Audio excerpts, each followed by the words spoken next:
the Nettle Spinner. Once upon a time there lived at Quesnoy in Flanders a great lord whose name was Burchard, but whom the country people called Burchard the Wolf. Now Burchard had such a wicked, cruel heart that it was whispered how he used to harness his peasants to the plough and force them by blows from his whip to till his land with naked feet. His wife, on the other hand, was always tender and pitiful to the poor and miserable. Every time that she heard of another misdeed of her husband's, she secretly went to repair the evil, which caused her name to be blessed throughout the whole countryside. This countess was adored as much as the count was hated. One day, when he was out hunting, the count passed through a forest, and at the door of a lonely cottage he saw a beautiful girl spinning hemp. "What is your name?" he asked her. "Renelde, my lord. You must get tired of staying in such a lonely place." "I am accustomed to it, my lord, and I never get tired of it." "That may be so, but come to the castle, and I will make you lady's maid to the countess." "I cannot do that, my lord. I have to look after my grandmother, who is very helpless." "Come to the castle, I tell you. I shall expect you this evening," and he went on his way. But Renelde, who was betrothed to a young woodcutter called Gilbert, had no intention of obeying the count, and she had, besides, to take care of her grandmother. 3 days later, the count again passed by. "Why didn't you come?" he asked the pretty spinner. "I told you, my lord, that I have to look after my grandmother. Come tomorrow, and I will make you lady-in-waiting to the countess." And he went on his way. This offer produced no more effect than the other, and Renelde did not go to the castle. "If you will only come," said the count to her when next he rode by, "I will send away the countess and will marry you." But 2 years before, when Renelde's mother was dying of a long illness, the countess had not forgotten them, but had given help when they sorely needed it. So even if the count had really wished to marry Renelde, she would always have refused. Some weeks passed before Burchard appeared again. Renelde hoped she had got rid of him, when one day he stopped at the door, his duck gun under his arm and his game bag on his shoulder. This time Renelde was spinning not hemp, but flax. "What are you spinning?" he asked in a rough voice. "My wedding shift, my lord." "You are going to be married, then?" "Yes, my lord." "By your leave." For at that time no peasant could marry without the leave of his master. "I will give you leave on one condition. Do you see those tall nettles that grow on the tombs in the churchyard? Go and gather them, and spin them into 2 fine shifts. One shall be your bridal shift, and the other shall be my shroud. For you shall be married the day that I am laid in my grave." And the count turned away with a mocking laugh. Renelde trembled. Never in all Lochinol had such a thing been heard of as the spinning of nettles. And besides, the count seemed made of iron, and was very proud of his strength, often boasting that he should live to be 100. Every evening when his work was done, Gilbert came to visit his future bride. This evening he came as usual, and Renelde told him what Burchard had said. "Would you like me to watch for the wolf and split his skull with a blow from my axe?" "No," replied Renelde. "There must be no blood on my bridal bouquet. And then we must not hurt the count. Remember how good the countess was to my mother." An old woman now spoke.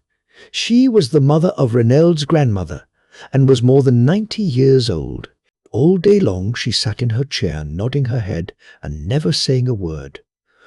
"My children," she said, "all the years that I have lived in the world, I have never heard of a shift spun from nettles, but what God commands, man can do. Why should not Renelde try it?" Renelde did try, and to her great surprise, the nettles, when crushed and prepared, gave a good thread, soft and light and firm. Very soon she had spun the first shift, which was for her own wedding. She wove and cut it out at once, hoping that the Count would not force her to begin the other. Just as she had finished sewing it, Burchard the wolf passed by. "Well," said he, "how are the shifts getting on?" "Here, my lord, is my wedding garment," answered Reneld, showing him the shift, which was the finest and whitest ever seen. The Count grew pale, but he replied roughly, "Very good. Now begin the other." The spinner set to work. As the Count returned to the castle, a cold shiver passed over him, and he felt, as the saying is, that someone was walking over his grave. He tried to eat his supper, but could not. He went to bed shaking with fever. But he did not sleep, and in the morning could not manage to rise. This sudden illness, which every instant became worse, made him very uneasy. No doubt Reneld's spinning wheel knew all about it. Was it not necessary that his body, as well as his shroud, should be ready for the burial? The first thing Burchard did was to send to Reneld and to stop her wheel. Reneld obeyed, and that evening Gilbert asked her, "Has the Count given his consent to our marriage?" "No," said Reneld. "Continue your work, sweetheart. It is the only way of gaining it." "You know, he told you so himself." The following morning, as soon as she had put the house in order, the girl sat down to spin. 2 hours after there arrived some soldiers, and when they saw her spinning, they seized her, tied her arms and legs, and carried her to the bank of the river, which was swollen by the late rains. When they reached the bank, they flung her in and watched her sink, after which they left her. But Renelda rose to the surface, and though she could not swim, she struggled to land. Directly she got home, she sat down and began to spin. Again came the 2 soldiers to the cottage and seized the girl, carried her to the river bank, tied a stone to her neck, and flung her into the water. The moment their backs were turned, the stone untied itself. Renelde waded the ford, returned to the hut, and sat down to spin. This time the Count resolved to go to Lochingnol himself, but as he was very weak and unable to walk, he had himself borne in a litter. And still the spinner spun. When he saw her, he fired a shot at her, as he would have fired at a wild beast. The bullet rebounded without harming the spinner, who still spun on. Burchard fell into such a violent rage that it nearly killed him. He broke the wheel into 1,000 pieces, and then fell fainting on the ground. He was carried back to the castle, unconscious. The next day the wheel was mended, and the spinner sat down to spin. Feeling that while she was spinning he was dying, the Count ordered that her hands should be tied, and that they should not lose sight of her for 1 instant. But the guards fell asleep, the bonds loosed themselves, and the spinner spun on. Burchard had every nettle rooted up for 3 leagues round. Scarcely had they been torn from the soil when they sowed themselves afresh, and grew as you were looking at them. They sprung up even in the well-trodden floor of the cottage, and as fast as they were uprooted, the distaff gathered to itself a supply of nettles, crushed, prepared, and ready for spinning. And every day Burchard grew worse, and watched his end approaching. Moved by pity for her husband, the Countess at last found out the cause of his illness and entreated him to allow himself to be cured. But the Count in his pride refused more than ever to give his consent to the marriage. So the lady resolved to go without his knowledge to pray for mercy from the spinner, and in the name of Renelde's dead mother she besought her to spin no more. Renelde gave her promise, but in the evening Gilbert arrived at the cottage. Seeing that the cloth was no farther advanced than it was the evening before, he inquired the reason. Renelde confessed that the Countess had prayed her not to let her husband die. "Will he consent to our marriage?" "No." "Let him die, then." "But what will the Countess say?" "The Countess will understand that it is not your fault. The Count alone is guilty of his own death. Let us wait a little. Perhaps his heart may be softened." So they waited for 1 month, for 2, for 6, for a year. The spinner spun no more. The Count had ceased to persecute her, but he still refused his consent to the marriage. Gilbert became impatient. The poor girl loved him with her whole soul, and she was more unhappy than she had been before, when Burchard was only tormenting her body. "Let us have done with it," said Gilbert. "Wait a little still," pleaded Renaud. But the young man grew weary. He came more rarely to Locquignol, and very soon he did not come at all. Renelda felt as if her heart would break, but she held firm. One day she met the Count. She clasped her hands as if in prayer, and cried, "My lord, have mercy!" Burchard the Wolf turned away his head and passed on. She might have humbled his pride had she gone to her spinning wheel again, but she did nothing of the sort. Not long after she learnt that Gilbert had left the country. He did not even come to say good-bye to her, but, all the same, she knew the day and hour of his departure, and hid herself on the road to see him once more. When she came in, she put her silent wheel into a corner, and cried for 3 days and 3 nights. So another year went by. Then the Count fell ill, and the Countess supposed that Renelda, weary of waiting, had begun her spinning anew.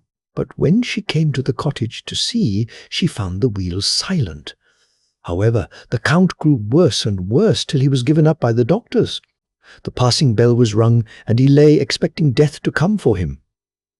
But death was not so near as the doctors thought, and still he lingered.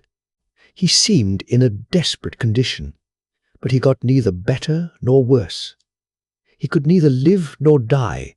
He suffered horribly, and called loudly on death to put an end to his pains.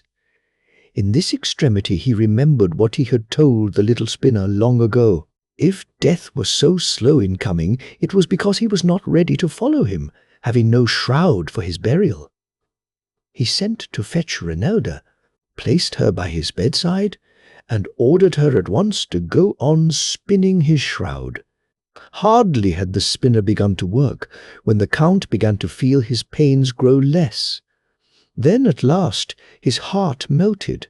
He was sorry for all the evil he had done out of pride, and implored Renelde to forgive him. So Renelde forgave him, and went on spinning night and day. When the thread of the nettles was spun, she wove it with her shuttle, and then cut the shroud and began to sew it. And as before, when she sewed, the Count felt his pains grow less and the life sinking within him, and when the needle made the last stitch, he gave his last sigh.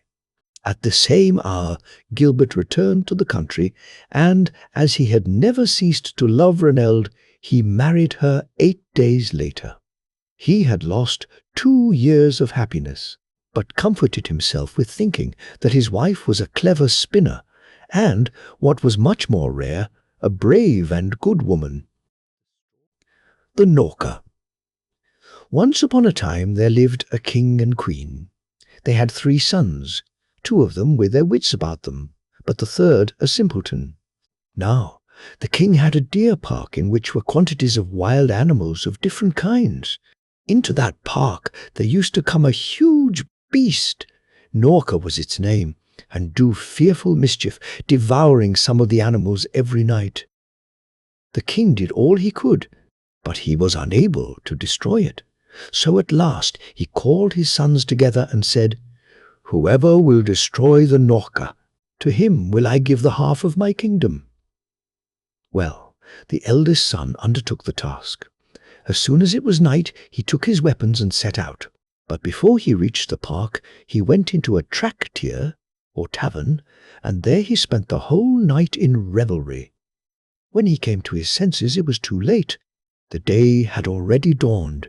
He felt himself disgraced in the eyes of his father, but there was no help for it. The next day, the second son went, and did just the same. Their father scolded them both soundly, and there was an end of it. Well, on the 3rd day, the youngest son undertook the task. They all laughed him to scorn, because he was so stupid. feeling sure he wouldn't do anything. But he took his arms and went straight into the park, and sat down on the grass in such a position that the moment he went to sleep his weapons would prick him and he would awake. Presently the midnight hour sounded, the earth began to shake, and the Norka came rushing up and burst right through the fence into the park, so huge was it. The prince pulled himself together, leapt to his feet, crossed himself, and went straight at the beast. It fled back, and the prince ran after it. But he soon saw that he couldn't catch it on foot, so he hastened to the stable, laid his hands on the best horse there, and set off in pursuit. Presently he came up with the beast, and they began a fight. They fought and fought. The prince gave the beast 3 wounds. At last they were both utterly exhausted, so they lay down to take a short rest. But the moment the prince closed his eyes, up jumped the beast and took to flight. The prince's horse awoke him. Up he jumped in a moment, and set off again in pursuit, caught up the beast, and again began fighting with it. Again the prince gave the beast 3 wounds, and then he and the beast lay down again to rest. Thereupon away fled the beast as before. The prince caught it up, and again gave it 3 wounds. But all of a sudden, just as the prince began chasing it for the 4th time, the beast fled to a great white stone, tilted it up, and escaped into the other world, crying out to the prince, "Then only will you overcome me when you enter here." The prince went home, told his father all that had happened, and asked him to have a leather rope plaited long enough to reach to the other world. His father ordered this to be done. When the rope was made, the prince called for his brothers, and he and they, having taken servants with them, and everything that was needed for a whole year, set out for the place where the beast had disappeared under the stone. When they got there, they built a palace on the spot, and lived in it for some time. But when everything was ready, the youngest brother said to the others, "Now, brothers, who is going to lift this stone?" Neither of them could so much as stir it, but as soon as he touched it, away it flew to a distance, though it was ever so big as a hill. And when he had flung the stone aside, he spoke a second time to his brothers, saying, "Who is going into the other world to overcome the Norka?" Neither of them offered to do so. Then he laughed at them for being such cowards and said, "Well, brothers, farewell. Lower me into the other world, and don't go away from here. But as soon as the cord is jerked, pull it up." His brothers lowered him accordingly, and when he had reached the other world, underneath the earth, he went on his way. He walked and walked. Presently he espied a horse with rich trappings, and it said to him, "Hail, Prince Ivan! Long have I awaited thee." He mounted the horse and rode on, rode and rode, until he saw standing before him a palace made of copper. He entered the courtyard, tied up his horse, and went indoors. In one of the rooms a dinner was laid out. He sat down and dined, and then went into a bedroom. There he found a bed, on which he lay down to rest. Presently there came in a lady, more beautiful than can be imagined anywhere but in a fairy tale, who said, "Thou who art in my house, name thyself. If thou art an old man, thou shalt be my father. If a middle-aged man, my brother. But if a young man, thou shalt be my husband, dear. And if thou art a woman, and an old one, thou shalt be my grandmother. If middle-aged, my mother. And if a girl, thou shalt be my own sister." Thereupon he came forth, and when she saw him, she was delighted with him, and said, "Wherefore, O Prince Ivan, my husband dear shalt thou be, wherefore hast thou come hither?"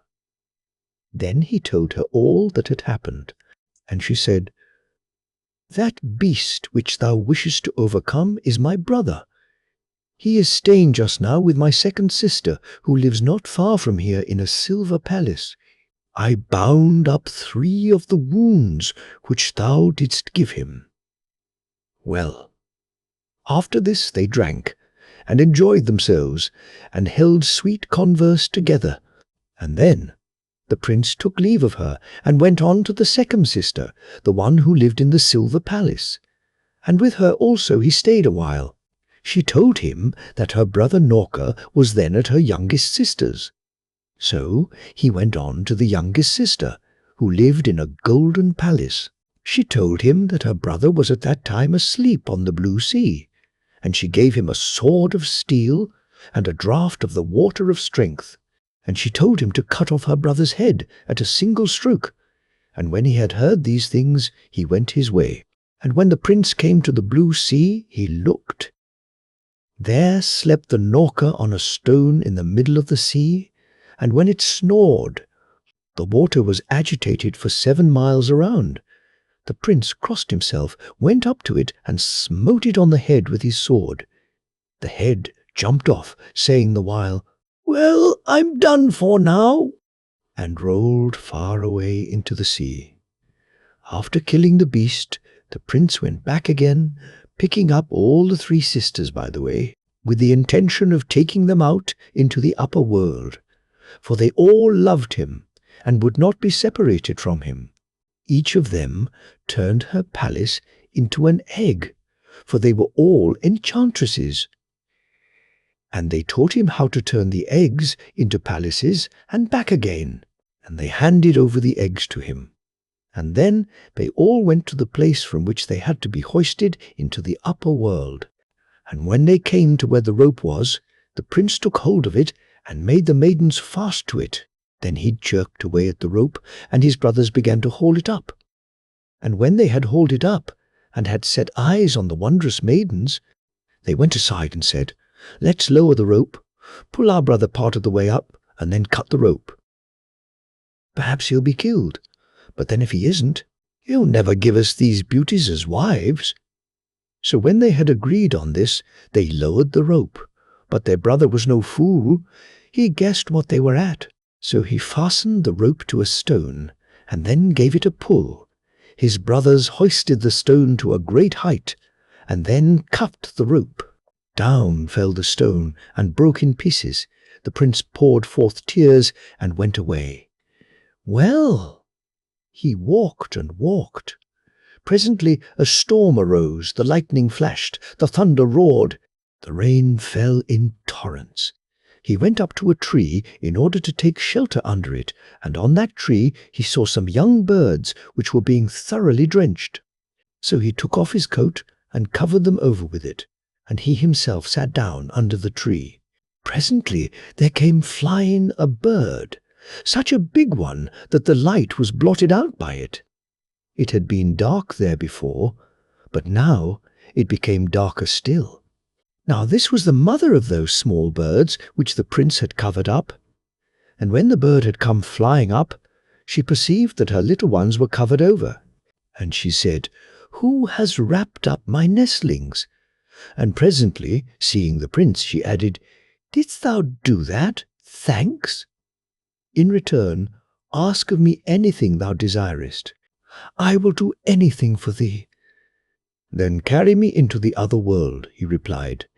"Make me a large vessel with a partition in the middle," she said. "Catch all sorts of game, and put them into one half of it, and into the other half pour water, so that there may be meat and drink for me." All this the prince did.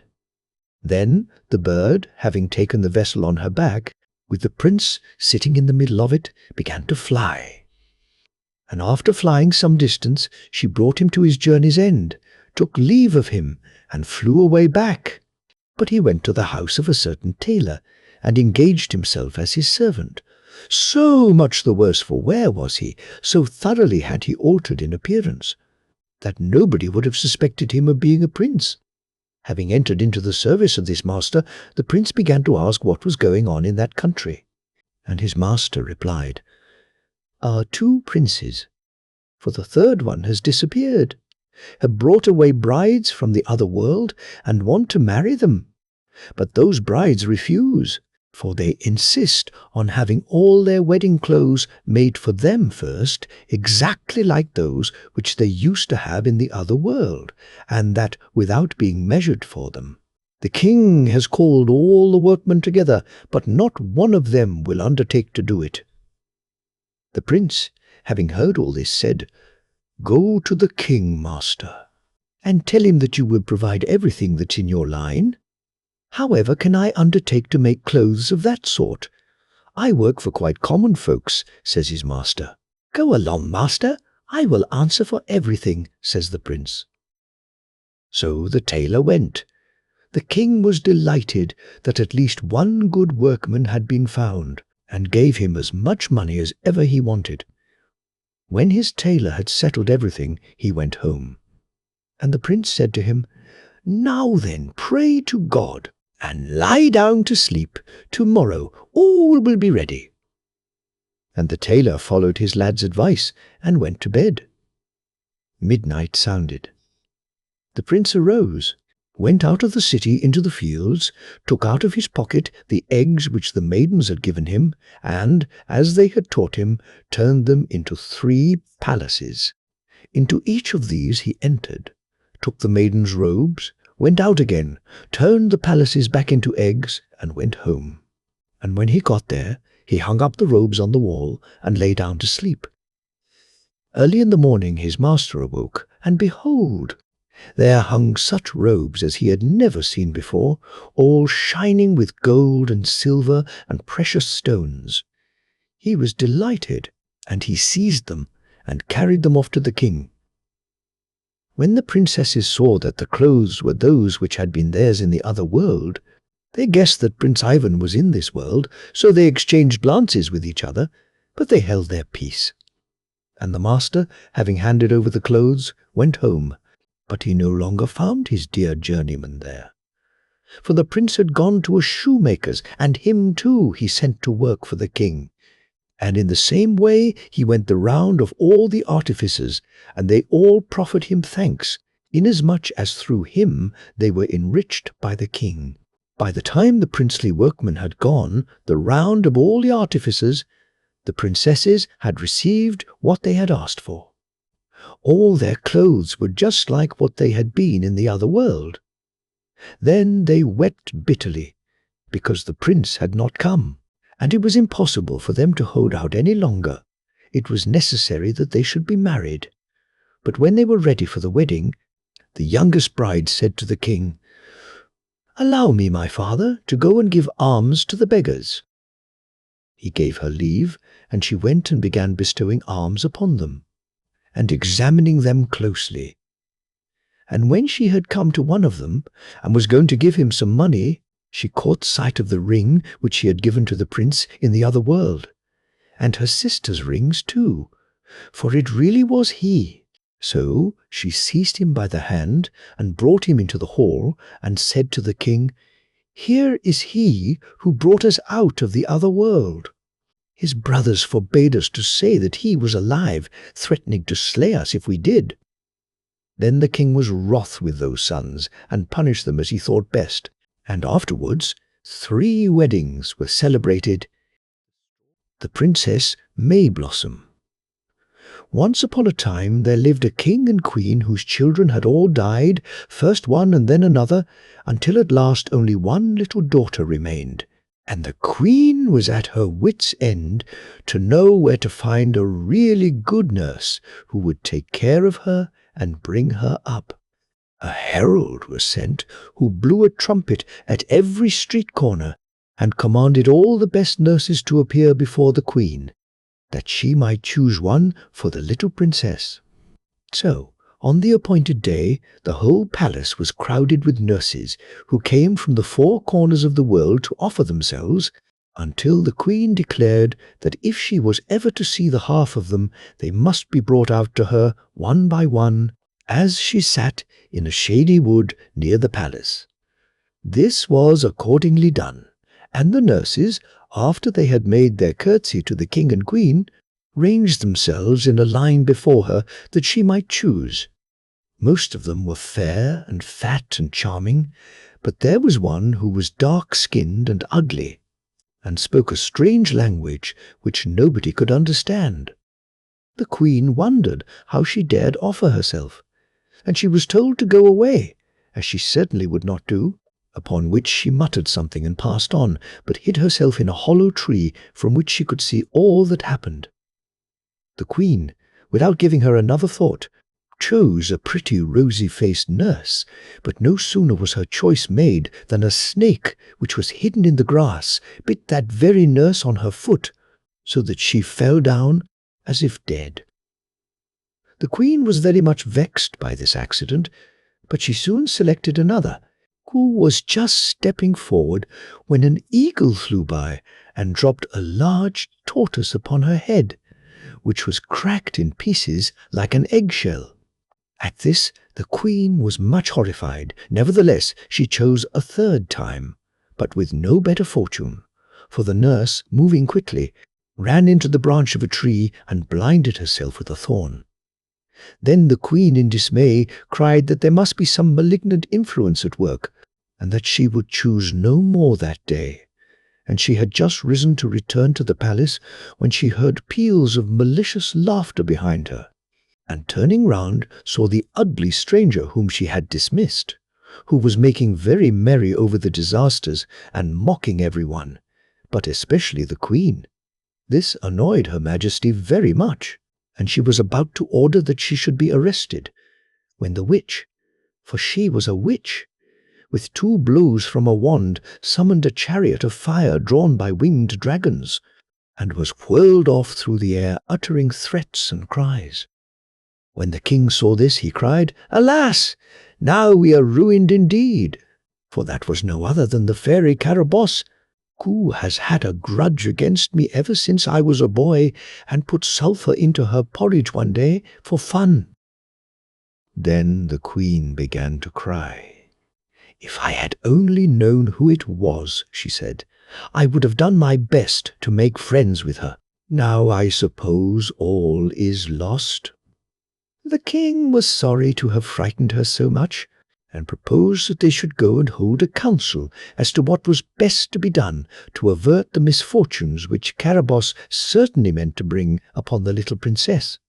So all the councillors were summoned to the palace, and when they had shut every door and window and stuffed up every keyhole that they might not be overheard, they talked the affair over, and decided that every fairy for 1,000 leagues round should be invited to the christening of the princess, and that the time of the ceremony should be kept a profound secret, in case the fairy Carabosse should take it into her head to attend it. The queen and her ladies set to work to prepare presents for the fairies who were invited, for each one a blue velvet cloak, a petticoat of apricot satin, a pair of high-heeled shoes, some sharp needles, and a pair of golden scissors. Of all the fairies the queen knew, only 5 were able to come on the day appointed, but they began immediately to bestow gifts upon the princess. One promised that she should be perfectly beautiful, the second that she should understand anything, no matter what. The first time it was explained to her, the third that she should sing like a nightingale, the fourth that she should succeed in everything she undertook, and the 5th was opening her mouth to speak, when a tremendous rumbling was heard in the chimney, and Carabosse, all covered with soot, came rolling down, crying, "I say that she shall be the unluckiest of the unlucky until she is 20 years old." Then the queen and all the fairies began to beg and beseech her to think better of it, and not be so unkind to the poor little princess who had never done her any harm. But the ugly old fairy only grunted and made no answer. So the last fairy, who had not yet given her gift, tried to mend matters by promising the princess a long and happy life after the fatal time was over. At this, Carabosse laughed maliciously, and climbed away up the chimney, leaving them all in great consternation, and especially the queen. However, she entertained the fairies splendidly, and gave them beautiful ribbons, of which they are very fond, in addition to the other presents. When they were going away, The oldest fairy said that they were of opinion that it would be best to shut the princess up in some place with her waiting women, so that she might not see anyone else until she was 20 years old. So the king had a tower built on purpose. It had no windows, so it was lighted with wax candles, and the only way into it was by an underground passage which had iron doors only 20 feet apart, and guards were posted everywhere. The princess had been named Mayblossom because she was as fresh and blooming as spring itself, and she grew up tall and beautiful, and everything she did and said was charming. Every time the king and queen came to see her, they were more delighted with her than before. But though she was weary of the tower, and often begged them to take her away from it, they always refused. The princess's nurse, who had never left her, sometimes told her about the world outside the tower, and though the princess had never seen anything for herself, yet she always understood exactly, thanks to the second fairy's gift. Often the king said to the queen, "We were cleverer than Carabosse after all. Our Mayblossom will be happy in spite of her predictions." And the queen laughed until she was tired at the idea of having outwitted the old fairy. They had caused the princess's portrait to be painted and sent to all the neighbouring courts, for in 4 days she would have completed her 20th year, and it was time to decide whom she should marry. All the town was rejoicing at the thought of the princess's approaching freedom, and when the news came that King Merlin was sending his ambassador to ask her in marriage for his son, they were still more delighted. The nurse, who kept the princess informed of everything that went forward in the town, did not fail to repeat the news that so nearly concerned her, and gave such a description of the splendour in which the ambassador Fanfaronade would enter the town, that the princess was wild to see the procession for herself. "What an unhappy creature I am," she cried, "to be shut up in this dismal tower, as if I had committed some crime. I have never seen the sun, or the stars, or a horse, or a monkey, or a lion, except in pictures. And though the king and queen tell me I am to be set free when I am 20, I believe they only say it to keep me amused, when they never mean to let me out at all." And then she began to cry, and her nurse, and the nurse's daughter, and the cradle rocker, and the nursery maid, who all loved her dearly, cried too for company, so that nothing could be heard but sobs and sighs. It was a scene of woe. When the princess saw that they all pitied her, she made up her mind to have her own way. So she declared that she would starve herself to death if they did not find some means of letting her see Fanfaronad's grand entry into the town. "If you really love me," she said, "you will manage it, somehow or other, and the king and queen need never know anything about it." Then the nurse and all the others cried harder than ever, and said everything they could think of to turn the princess from her idea. But the more they said, the more determined she was, and at last they consented to make a tiny hole in the tower on the side that looked towards the city gates. After scratching and scraping all day and all night, they presently made a hole through which they could, with great difficulty, push a very slender needle, and out of this the princess looked at the daylight for the first time. She was so dazzled and delighted by what she saw that there she stayed, never taking her eyes away from the peephole for a single minute, until presently the ambassador's procession appeared in sight. At the head of it rode Fanfaronade himself upon a white horse, which pranced and caracoled to the sound of the trumpets. Nothing could have been more splendid than the ambassador's attire. His coat was nearly hidden under an embroidery of pearls and diamonds. His boots were solid gold, and from his helmet floated scarlet plumes. At the sight of him, the princess lost her wits entirely, and determined that Fanfaronade and nobody else would she marry. "It is quite impossible," she said, "that his master should be half as handsome and delightful.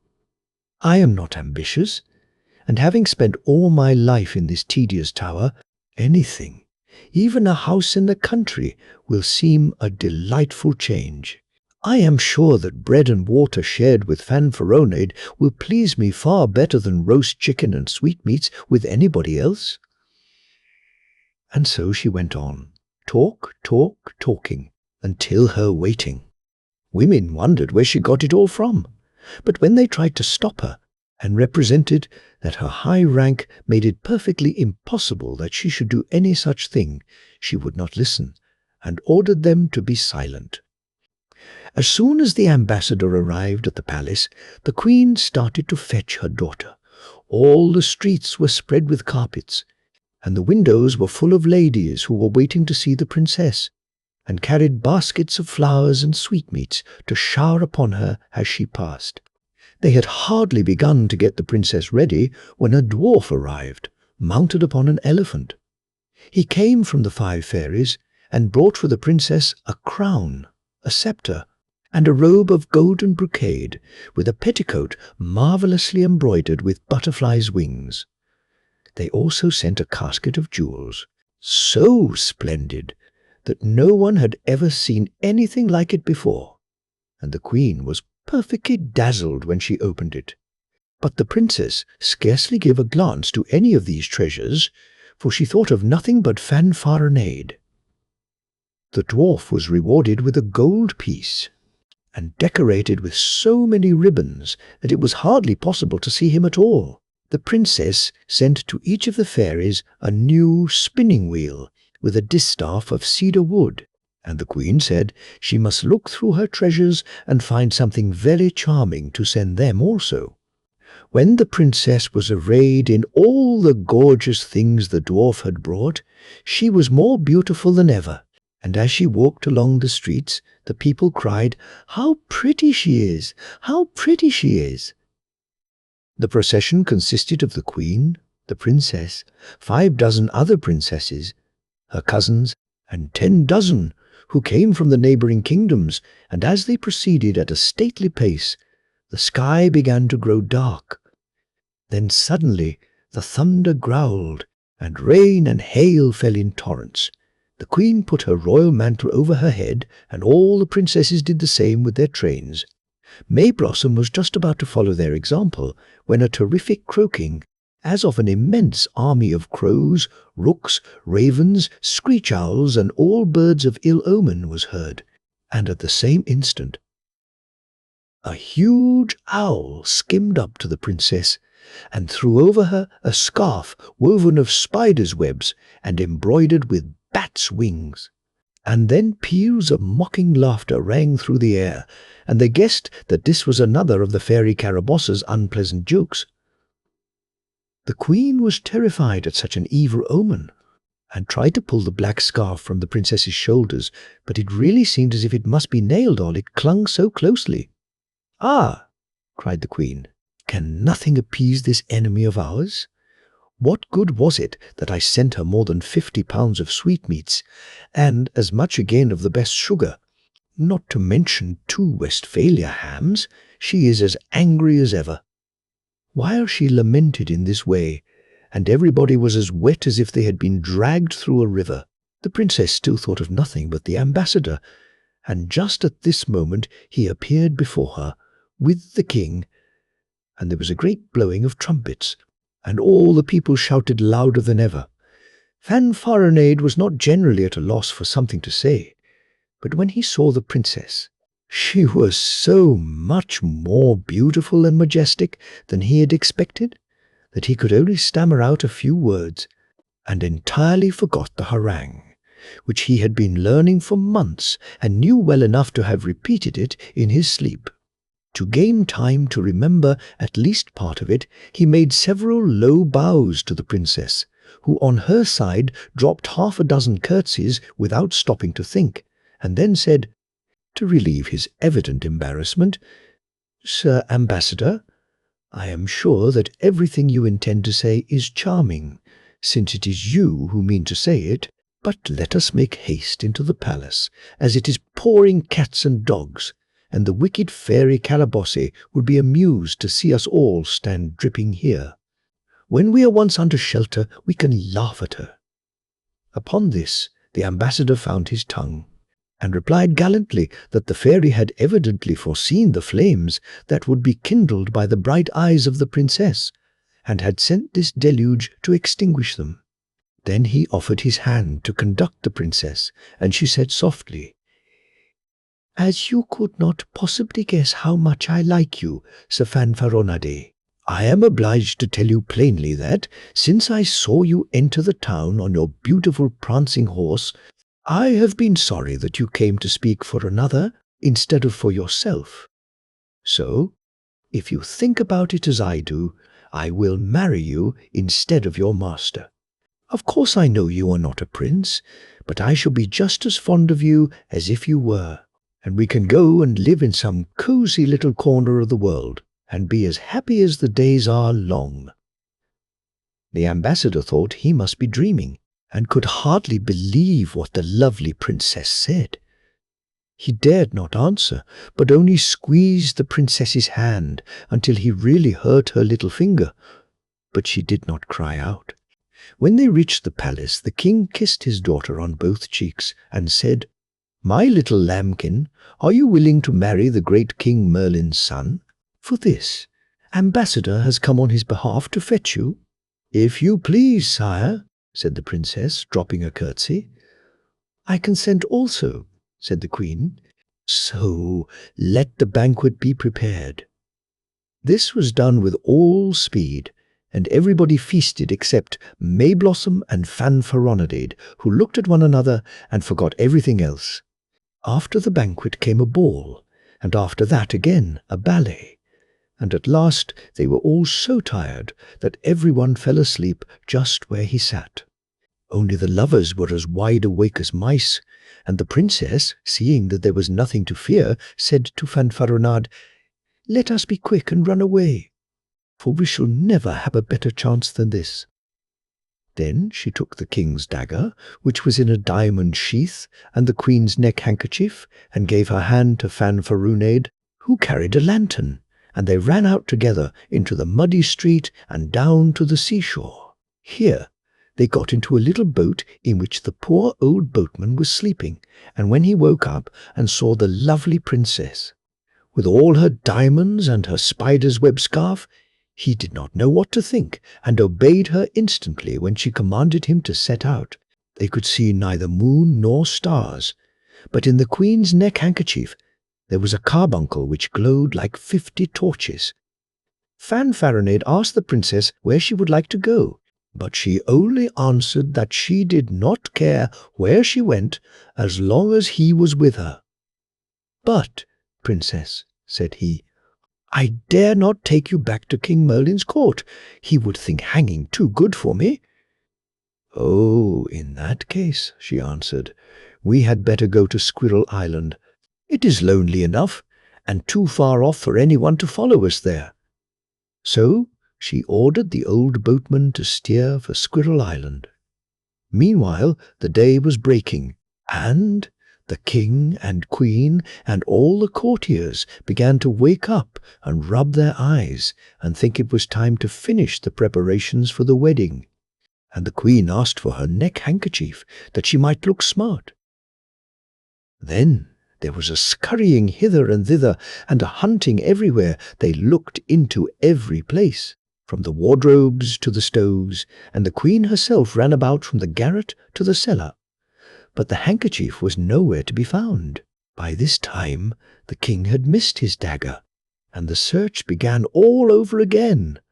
They opened boxes and chests of which the keys had been lost for 100 years, and found numbers of curious things, but not the dagger. And the king tore his beard, and the queen tore her hair, for the handkerchief and the dagger were the most valuable things in the kingdom. When the king saw that the search was hopeless, he said, "Never mind. Let us make haste and get the wedding over before anything else is lost." And then he asked where the princess was. Upon this her nurse came forward and said, "Sire, I have been seeking her these 2 hours, but she is nowhere to be found." This was more than the queen could bear. She gave a shriek of alarm and fainted away, and they had to pour 2 barrels of eau de cologne over her before she recovered. When she came to herself, everybody was looking for the princess in the greatest terror and confusion, but as she did not appear, the king said to his page, "Go and find the ambassador Fanfaronade, who is doubtless asleep in some corner, and tell him the sad news." So the page hunted hither and thither, but Fanfaronade was no more to be found than the princess, the dagger, or the neck-handkerchief. Then the king summoned his councillors and his guards, and, accompanied by the queen, went into his great hall. As he had not had time to prepare his speech beforehand, the king ordered that silence should be kept for 3 hours, and at the end of that time he spoke as follows. "Listen, great and small, my dear daughter. Mayblossom is lost. Whether she has been stolen away or has simply disappeared, I cannot tell. The queen's neck-handkerchief and my sword, which are worth their weight in gold, are also missing. And, what is worst of all, the ambassador Fanfaronade is nowhere to be found. I greatly fear that the king, his master, when he receives no tidings from him, will come to seek him among us, and will accuse us of having made mincemeat of him. Perhaps I could bear even that if I had any money, but I assure you that the expenses of the wedding have completely ruined me. Advise me then, my dear subjects, what had I better do to recover my daughter, Fanfaronade, and the other things?" This was the most eloquent speech the king had been known to make, and when everybody had done admiring it, the prime minister made answer, "Sire, we are all very sorry to see you so sorry. We would give everything we value in the world to take away the cause of your sorrow.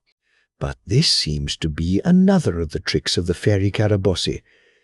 The princess's 20 unlucky years were not quite over, and really, if the truth must be told, I noticed that Fanfaronade and the princess appeared to admire one another greatly. Perhaps this may give some clue to the mystery of their disappearance." "Here," the queen interrupted him, saying, "take care what you say, sir.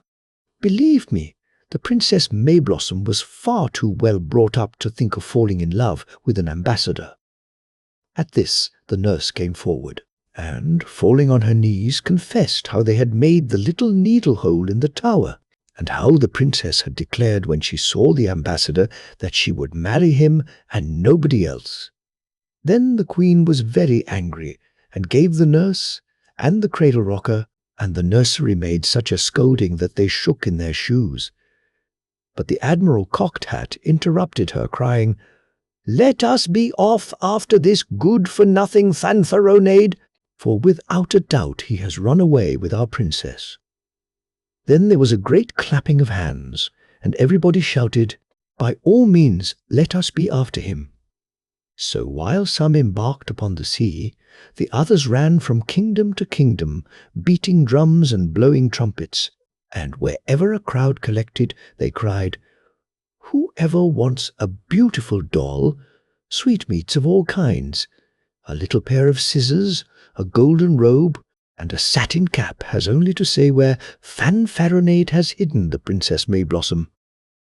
But the answer everywhere was, "You must go farther. We have not seen them."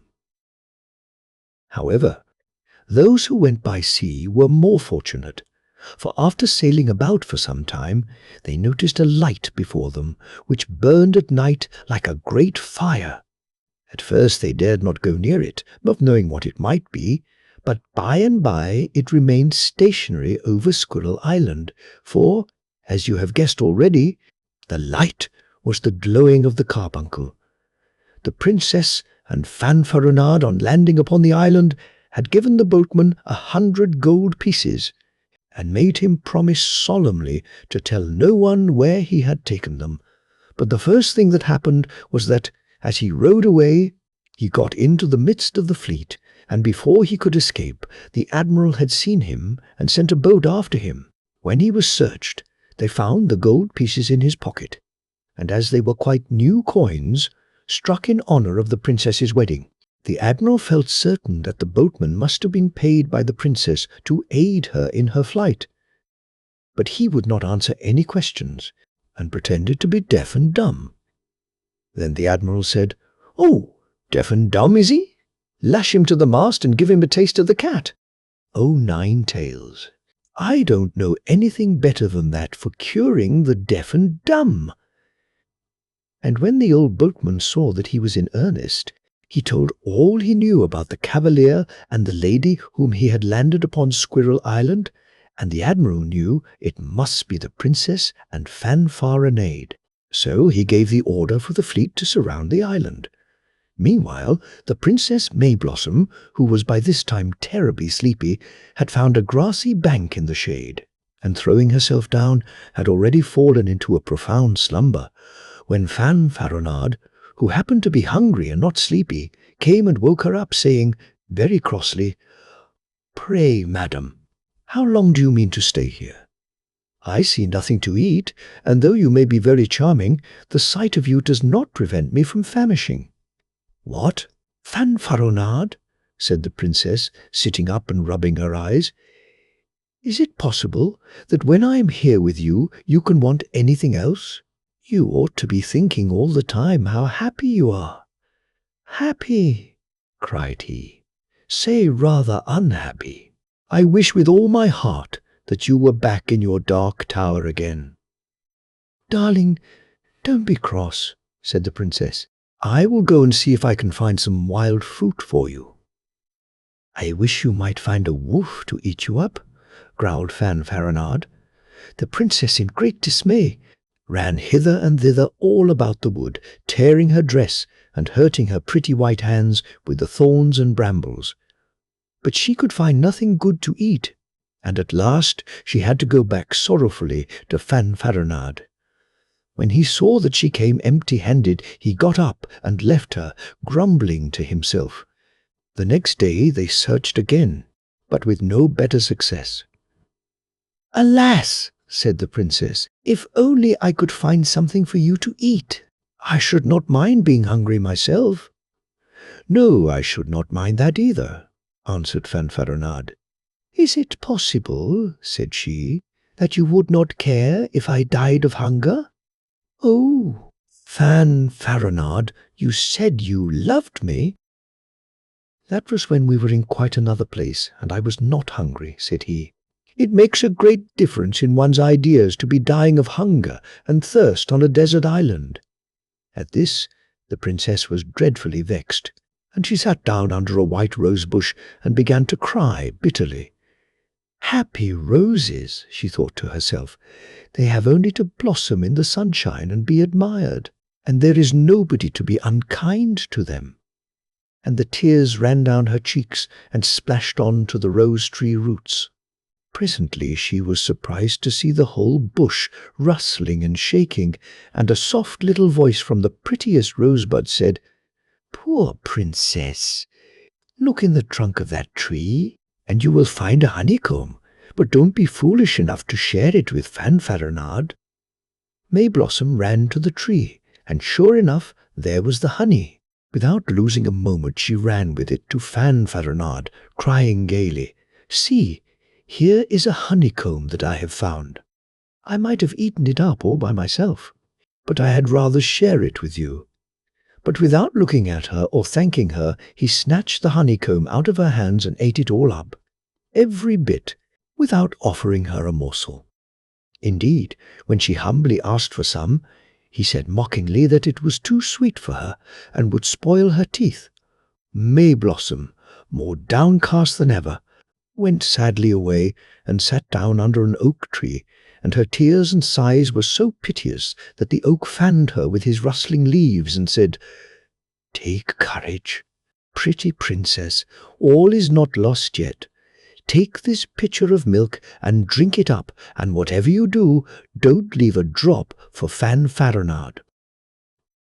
The princess, quite astonished, looked round and saw a big pitcher full of milk, but before she could raise it to her lips, the thought of how thirsty Fanfaronnade must be, after eating at least 15 pounds of honey, made her run back to him and say, "Here is a pitcher of milk. Drink some, for you must be thirsty, I am sure. But pray save a little for me, as I am dying of hunger and thirst." But he seized the pitcher and drank all it contained at a single draught, and then broke it to atoms on the nearest stone, saying with a malicious smile, "As you have not eaten anything, you cannot be thirsty." "Ah!" cried the princess, "I am well punished for disappointing the king and queen, and running away with this ambassador about whom I knew nothing." And so saying, she wandered away into the thickest part of the wood and sat down under a thorn tree, where a nightingale was singing. Presently she heard him say, "Search under the bush. Princess, you will find some sugar, almonds, and some tarts there. But don't be silly enough to offer Fanfaronnade any." And this time the princess, who was fainting with hunger, took the nightingale's advice and ate what she found all by herself. But Fanfaronnade, seeing that she had found something good and was not going to share it with him, ran after her in such a fury that she hastily drew out the queen's carbuncle, which had the property of rendering people invisible if they were in danger. And when she was safely hidden from him, she reproached him gently for his unkindness.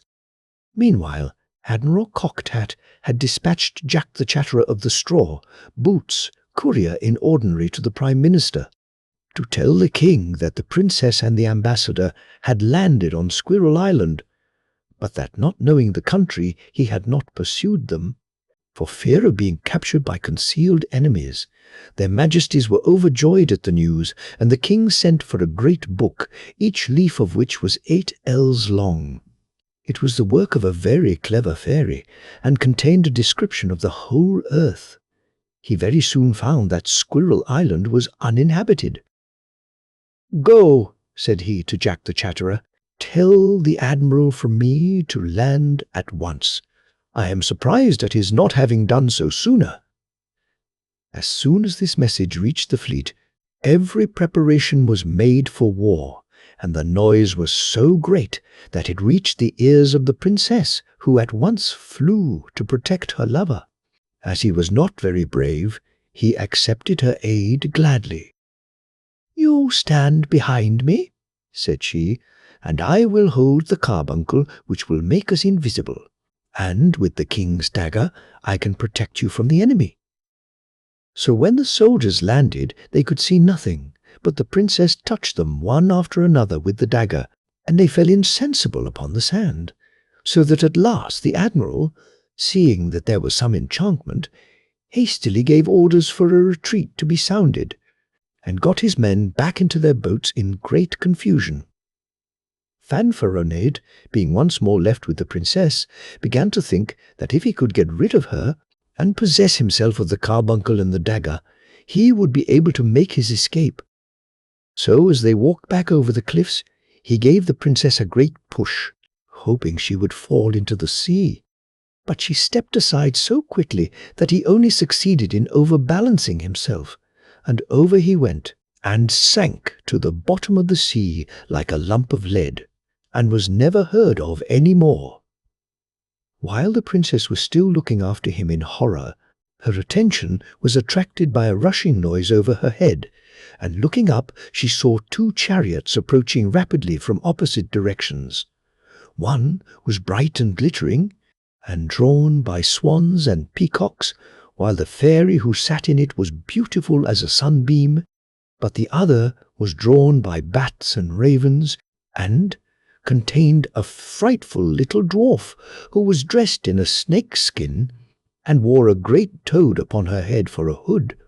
The chariots met with a frightful crash in mid-air, and the princess looked on in breathless anxiety, while a furious battle took place between the lovely fairy with her golden lance, and the hideous little dwarf and her rusty pike.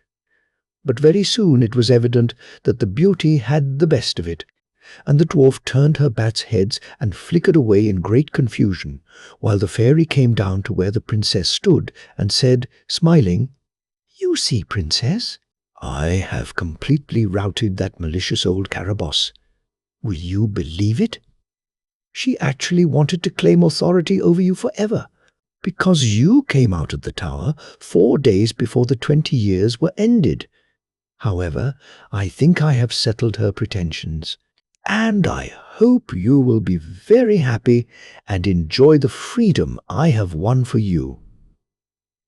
The princess thanked her heartily, and then the fairy dispatched one of her peacocks to her palace to bring a gorgeous robe for Mayblossom, who certainly needed it, for her own was torn to shreds by the thorns and briars. Another peacock was sent to the admiral to tell him that he could now land in perfect safety, which he at once did, bringing all his men with him, even to Jack the Chatterer, who, happening to pass the spit upon which the admiral's dinner was roasting, snatched it up and brought it with him.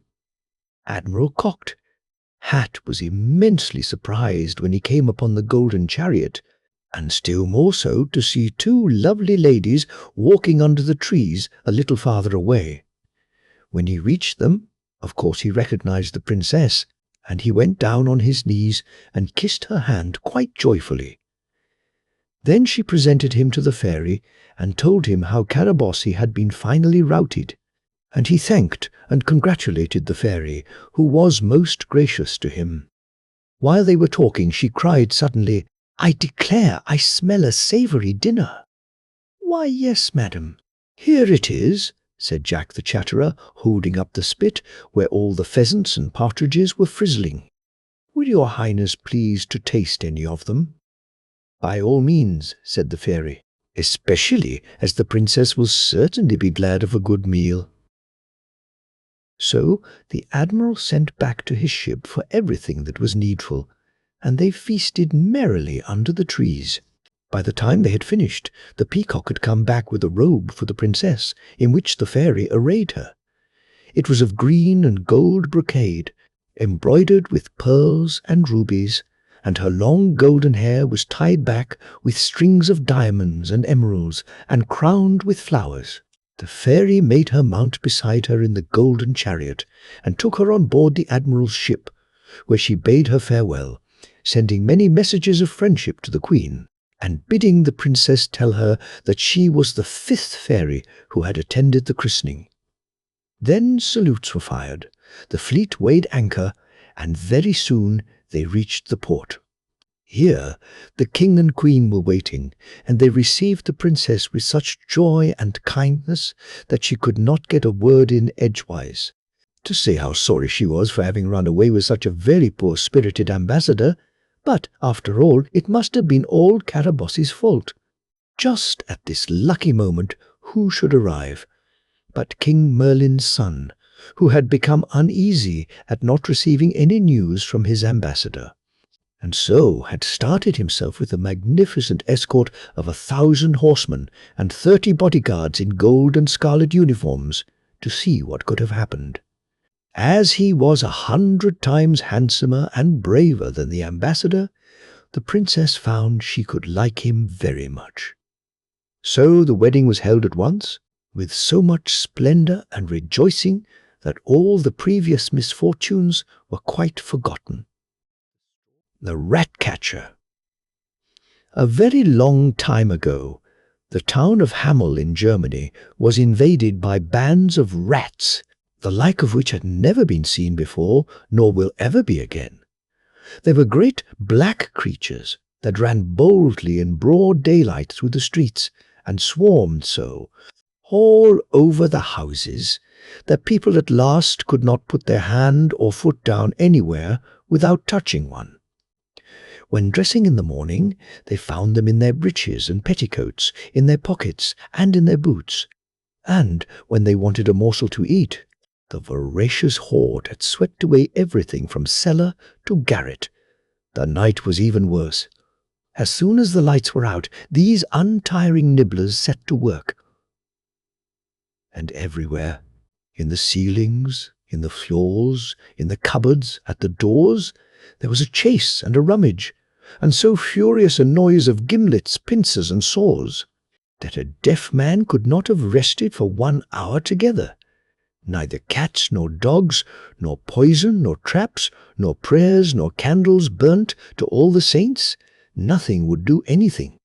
The more they killed, the more came.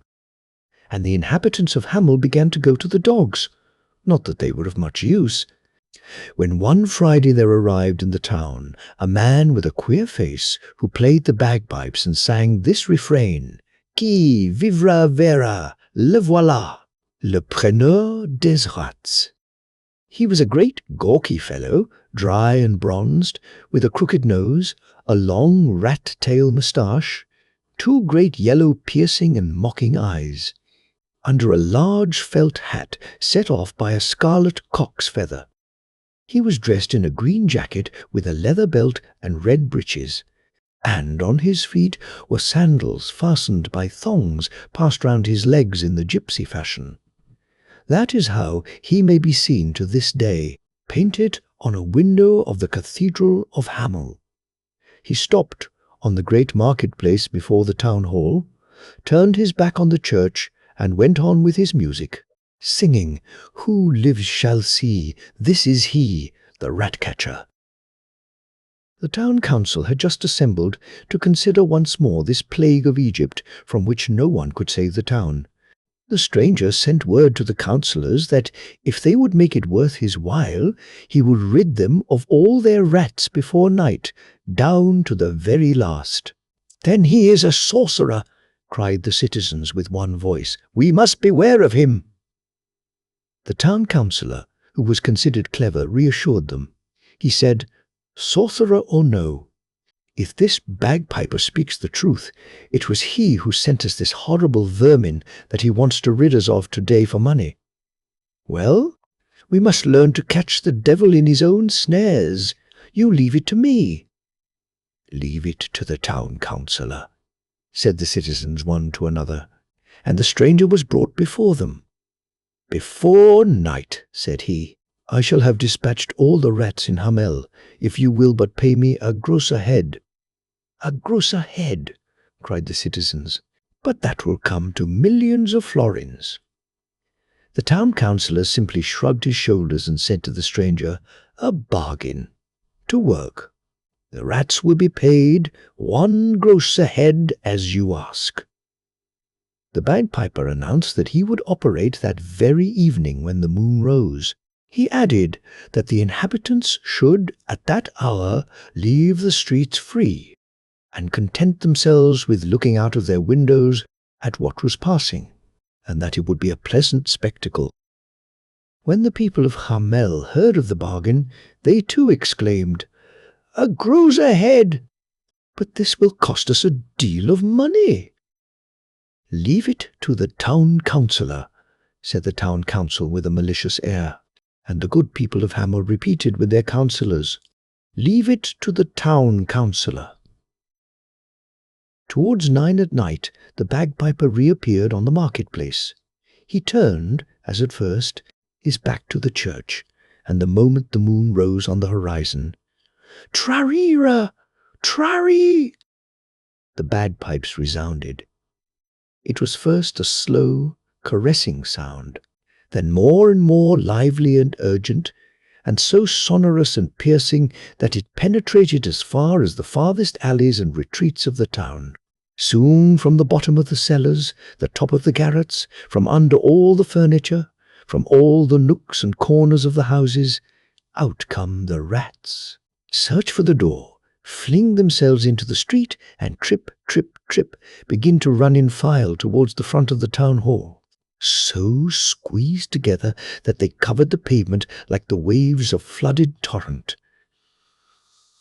When the square was quite full, the bagpiper faced about, and, still playing briskly, turned towards the river that runs at the foot of the walls of Hamel.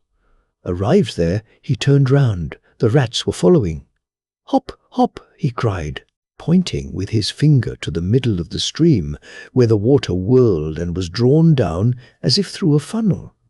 "And hop, hop, Without hesitating, the rats took the leap, swam straight to the funnel, plunged in head foremost, and disappeared.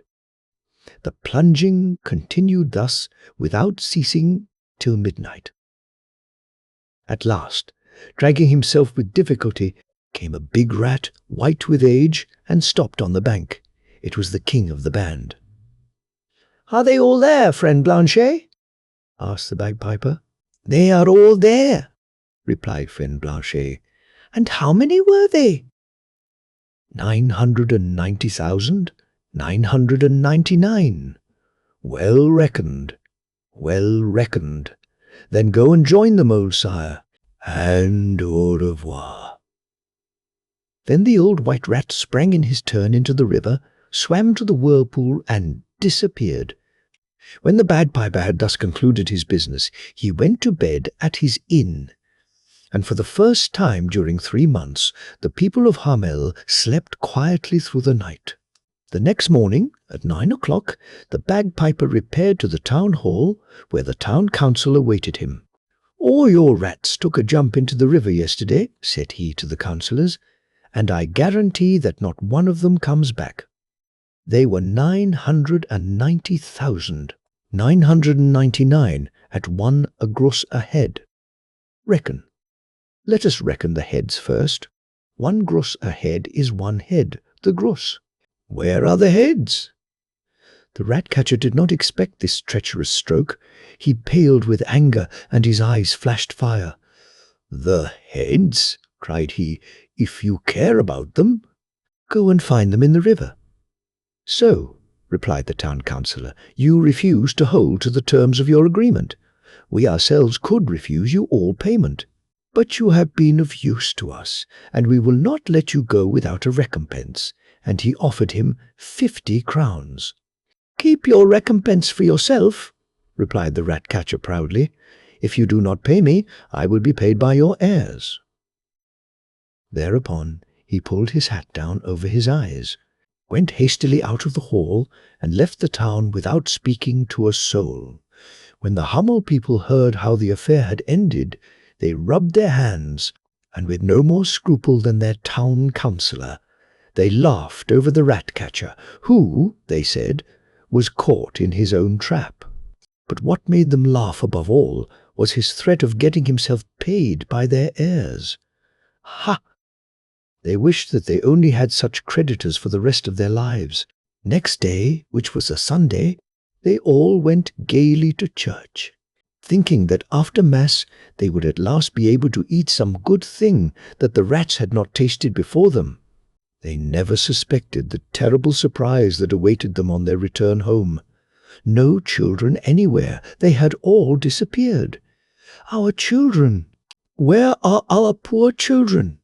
was the cry that was soon heard in all the streets.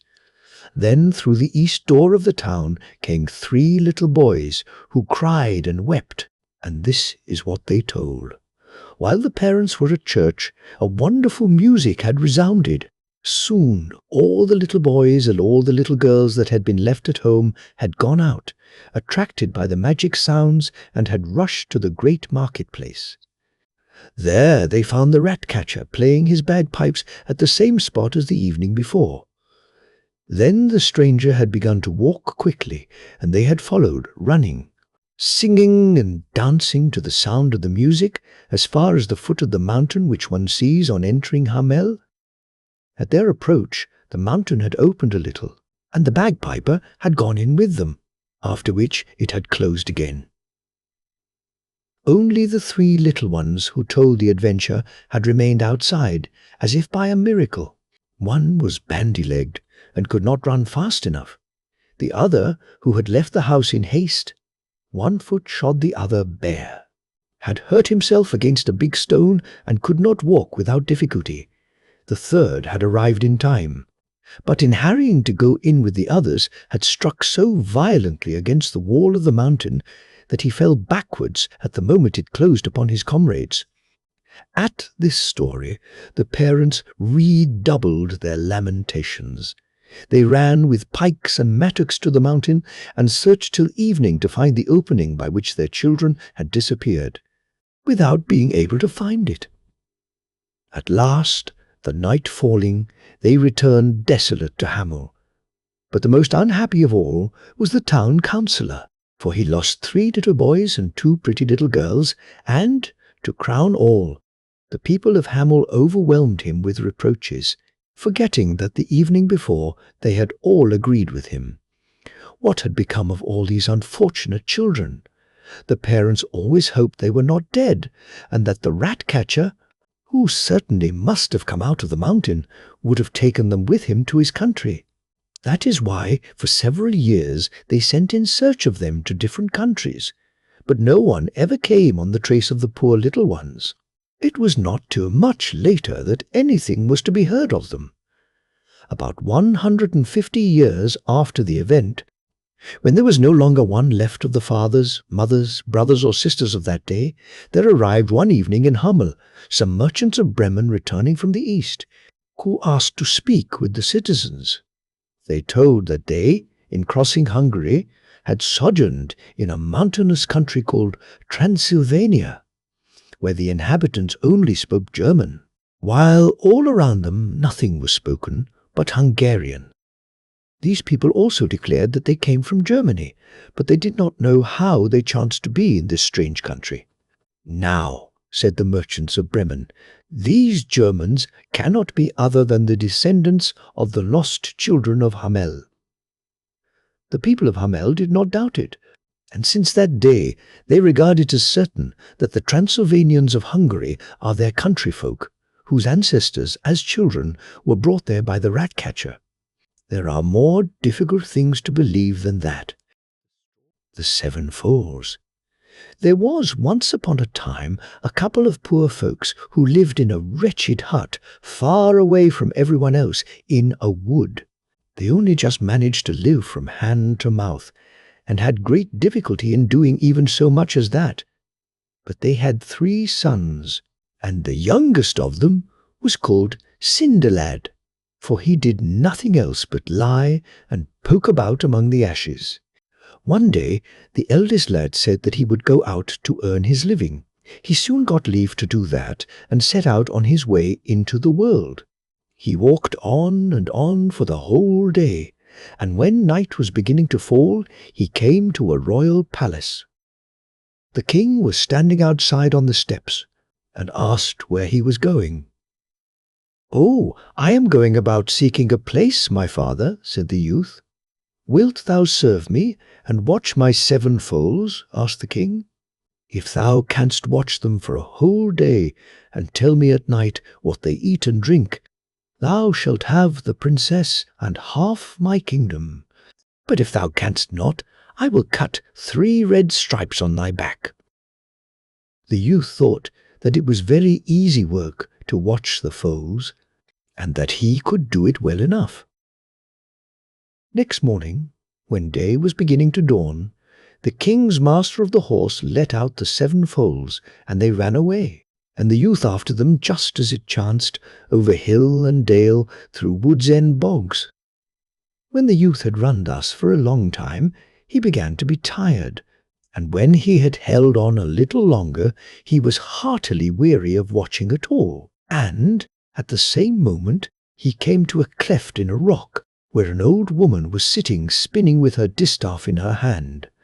As soon as she caught sight of the youth, who was running after the foals till the perspiration streamed down his face, she cried, come hither, my handsome son, and let me comb your hair for you."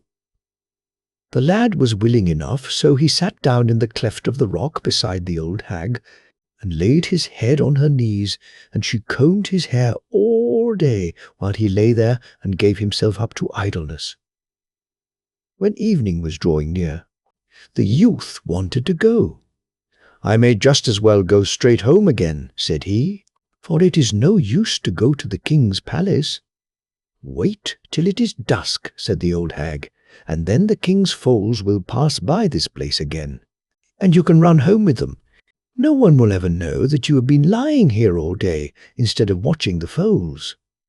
So when they came, she gave the lad a bottle of water and a bit of moss, and told him to show these to the king, and say that this was what his 7 foals ate and drank.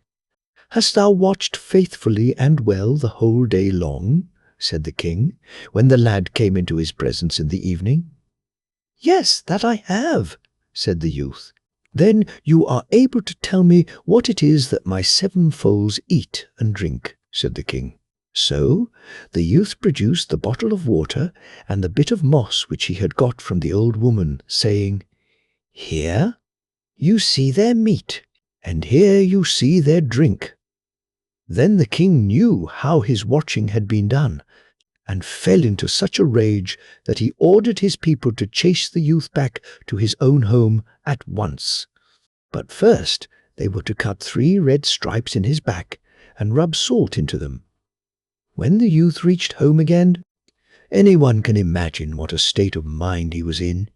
He had gone out once to seek a place, he said, but never would he do such a thing again. Next day, the second son said that he would now go out into the world to seek his fortune. His father and mother said, "No," and bade him look at his brother's back, but the youth would not give up his design, and stuck to it, and after a long time he got leave to go, and set forth on his way. When he had walked all day, he too came to the king's palace, and the king was standing outside on the steps, and asked where he was going. And when the youth replied that he was going about in search of a place, the king said that he might enter into his service and watch his 7 foals. Then the king promised him the same punishment and the same reward that he had promised his brother. The youth at once consented to this and entered into the king's service, for he thought he could easily watch the foals and inform the king what they ate and drank. In the grey light of dawn the master of the horse let out the 7 foals, and off they went again over hill and dale, and off went the lad after them. But all went with him as it had gone with his brother. When he had run after the foals for a long time, and was hot and tired, he passed by a cleft in the rock, where an old woman was sitting spinning with a distaff, and she called to him, come hither, my handsome son, and let me comb your hair." The youth liked the thought of this, let the foals run where they chose, and seated himself in the cleft of the rock by the side of the old hag. So there he sat with his head on her lap, taking his ease the livelong day. The foals came back in the evening, and then he too got a bit of moss and a bottle of water from the old hag, which things he was to show to the king. But when the king asked the youth, "Canst thou tell me what my 7 foals eat and drink?"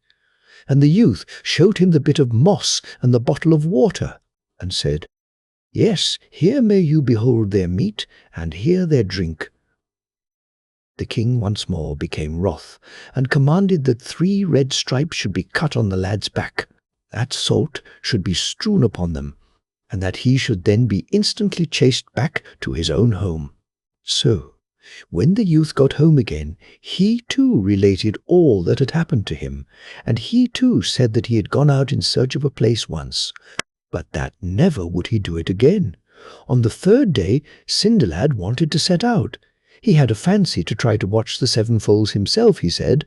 The 2 others laughed at him and mocked him. "What?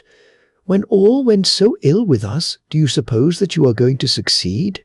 You look like succeeding, you who have never done anything else but lie and poke about among the ashes," said they.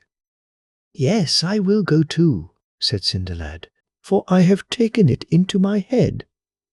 The 2 brothers laughed at him, and his father and mother begged him not to go, but all to no purpose, and Cinderlad set out on his way. So when he had walked the whole day, he too came to the king's palace as darkness began to fall. There stood the king outside on the steps, and he asked whither he was bound. "I am walking about in search of a place," said Cinderlad. "From whence do you come?" "Then?" inquired the king, for by this time he wanted to know a little more about the men before he took any of them into his service. So Cinderlad told him whence he came, and that he was brother to the two who had watched the 7 foals for the king.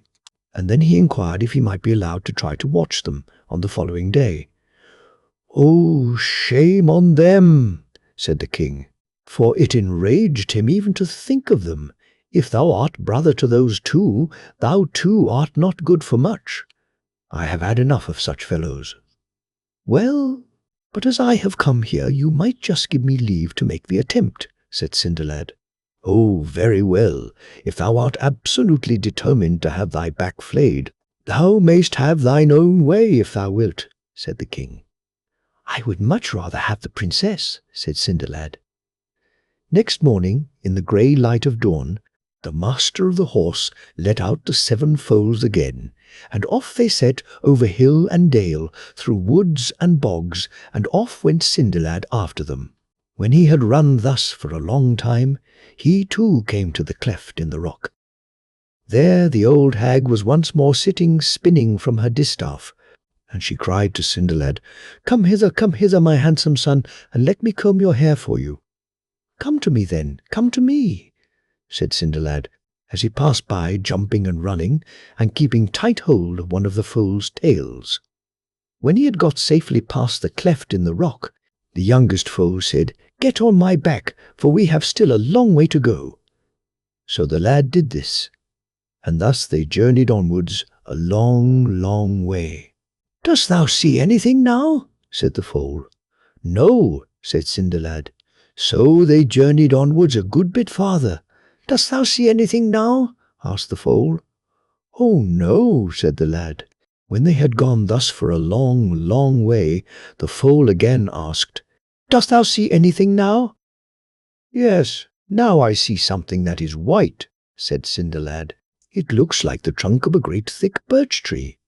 "Yes, that is where we are to go in," said the foal. When they got to the trunk, the eldest foal broke it down on one side, and then they saw a door where the trunk had been standing, and inside this there was a small room, and in the room there was scarcely anything but a small fireplace and a couple of benches, but behind the door hung a great rusty sword and a small pitcher. "Canst thou wield that sword?" asked the fool.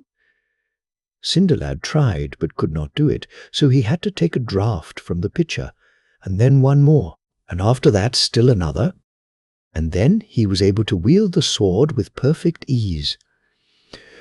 "Good," said the foal, "and now thou must take the sword away with thee, and with it shalt thou cut off the heads of all 7 of us on thy wedding day, and then we shall become princes again, as we were before.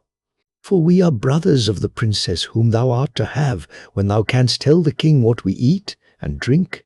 But there is a mighty troll who has cast a spell over us. When thou hast cut off our heads, thou must take the greatest care to lay each head at the tail of the body to which it belonged before, and then the spell which the troll has cast upon us will lose all its power." Cinderlad promised to do this, and then they went on farther. When they had travelled a long, long way, the foal said, "Dost thou see anything?" "No," said Cinderlad. So they went on a great distance farther. "And now?" inquired the foal. "Seest thou nothing now?" "Alas, no," said Cinderlad. So they travelled onwards again for many and many a mile, over hill and dale. "Now then," said the foal, "dost thou not see anything now?" "Yes," said Cinderlad. "Now I see something like a bluish streak far, far away." "That is a river," said the foal, "and we have to cross it."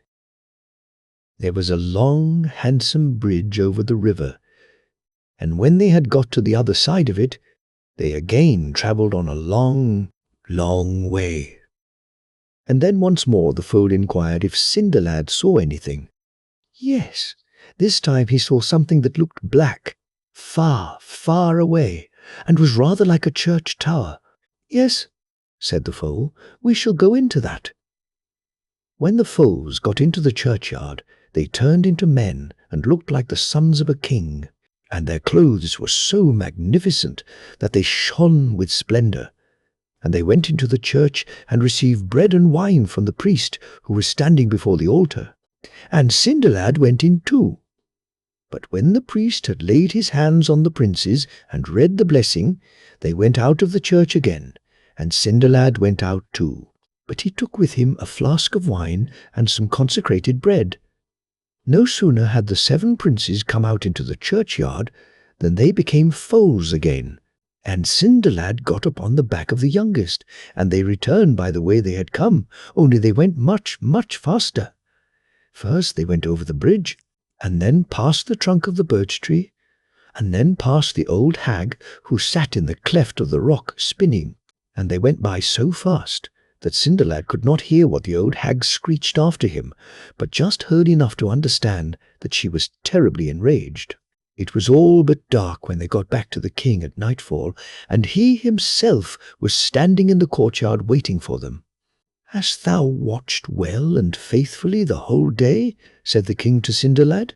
"I have done my best," replied Cinderlad. "Then thou canst tell me what my 7 foals eat and drink?" asked the king.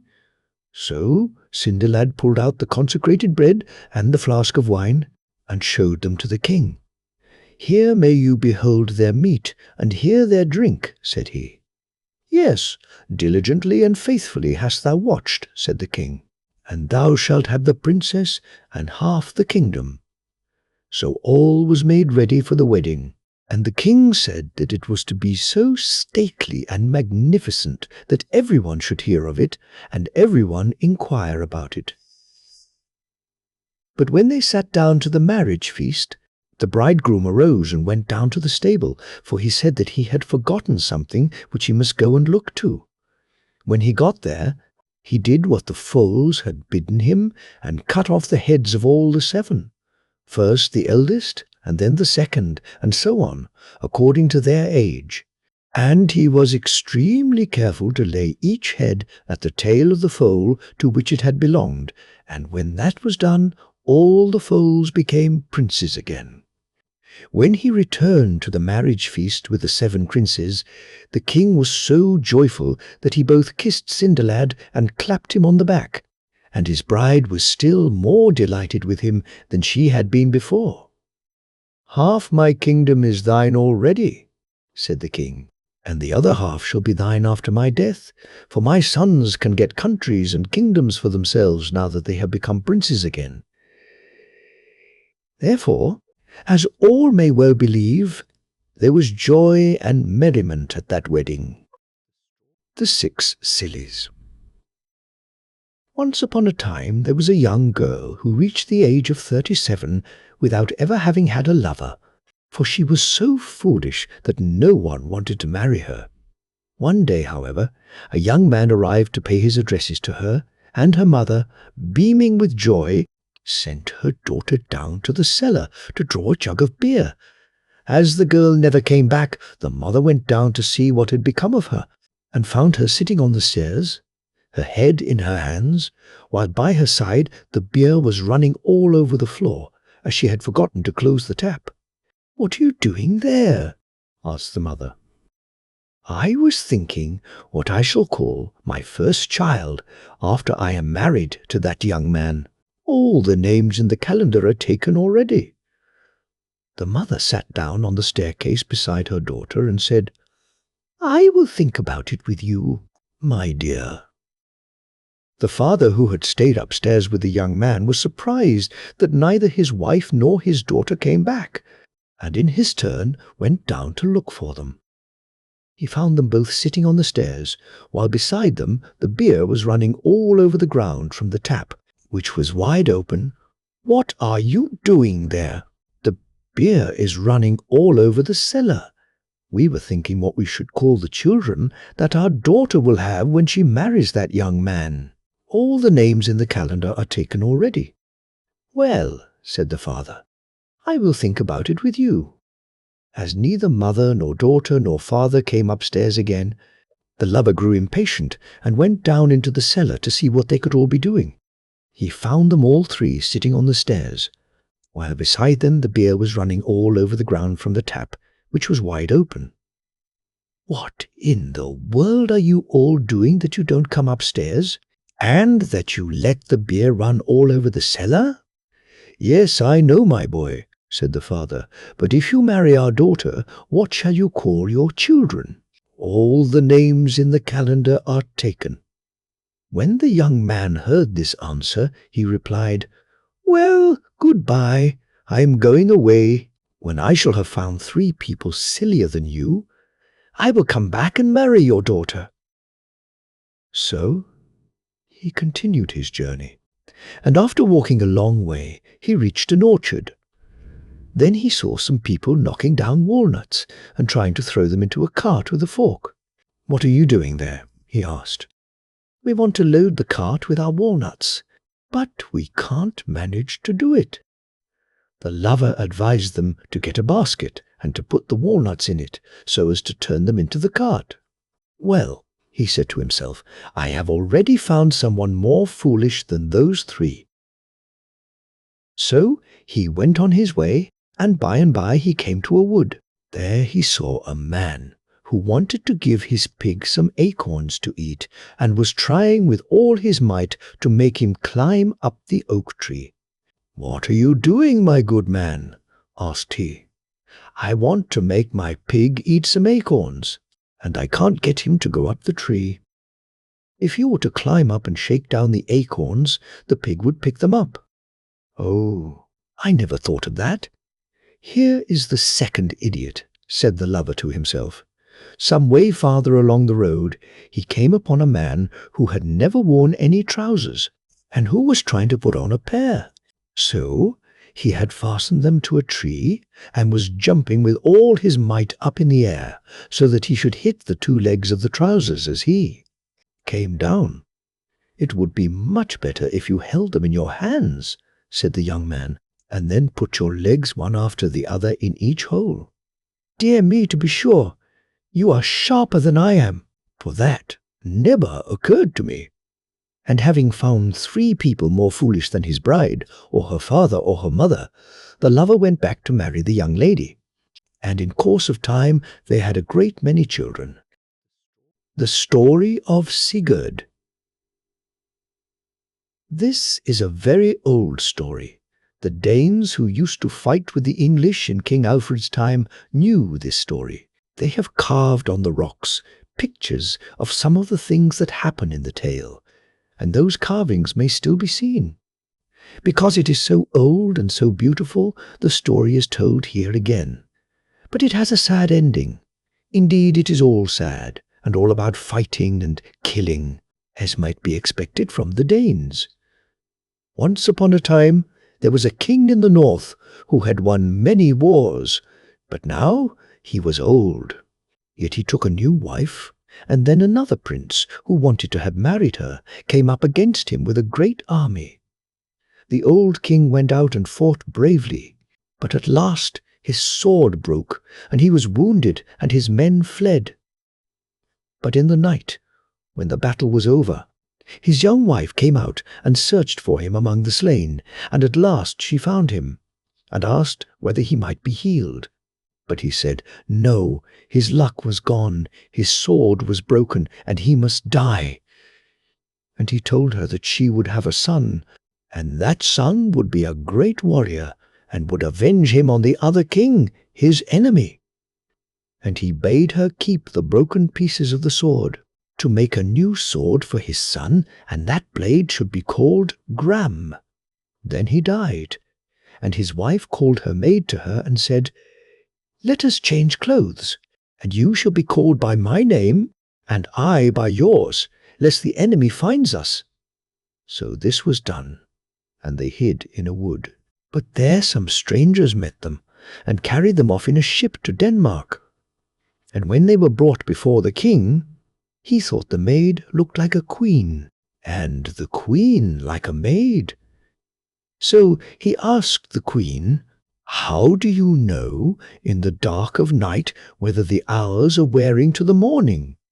And she said, I know because when I was younger, I used to have to rise and light the fires, and still I waken at the same time." "A strange queen to light the fires," thought the king. Then he asked the queen, who was dressed like a maid, "How do you know in the dark of night whether the hours are wearing near the dawn?" "My father gave me a gold ring," said she, "and always, ere the dawning, it grows cold on my finger." "A rich house where the maids wore gold," said the king. "Truly you are no maid, but a king's daughter." So he treated her royally, and as time went on, she had a son called Sigurd, a beautiful boy and very strong. He had a tutor to be with him, and once the tutor bade him go to the king and ask for a horse. "Choose a horse for yourself," said the king. And Sigurd went to the wood, and there he met an old man with a white beard and said, "Come, help me in horse choosing." Then the old man said, "Drive all the horses into the river and choose the one that swims across." So Sigurd drove them, and only one swam across. Sigurd chose him. His name was Grani, and he came of Sleipnir's breed, and was the best horse in the world. For Sleipnir was the horse of Odin, the god of the north, and was as swift as the wind. But a day or two later his tutor said to Sigurd, "There is a great treasure of gold hidden not far from here, and it would become you to win it." But Sigurd answered, "I have heard stories of that treasure, and I know that the dragon Fafnir guards it, and he is so huge and wicked that no man dares to go near him." "He is no bigger than other dragons," said the tutor, "and if you were as brave as your father, you would not fear him." "I am no coward," says Sigurd. "Why do you want me to fight with this dragon?" Then his tutor, whose name was Regin, told him that all this great hoard of red gold had once belonged to his own father, and his father had 3 sons. The first was Fafnir, the dragon. The next was Otter, who could put on the shape of an otter when he liked, and the next was himself, Regin, and he was a great smith and maker of swords. Now there was at that time a dwarf called Andvari, who lived in a pool beneath a waterfall, and there he had hidden a great hoard of gold. And one day Otter had been fishing there, and had killed a salmon and eaten it, and was sleeping like an otter on a stone. Then someone came by, and threw a stone at the otter, and killed it, and flayed off the skin, and took it to the house of Otter's father. Then he knew his son was dead, and to punish the person who had killed him, he said he must have the otter's skin filled with gold, and covered all over with red gold, or it should go worse with him. Then the person who had killed Otter went down and caught the dwarf, who owned all the treasure, and took it from him. Only one ring was left, which the dwarf wore, and even that was taken from him.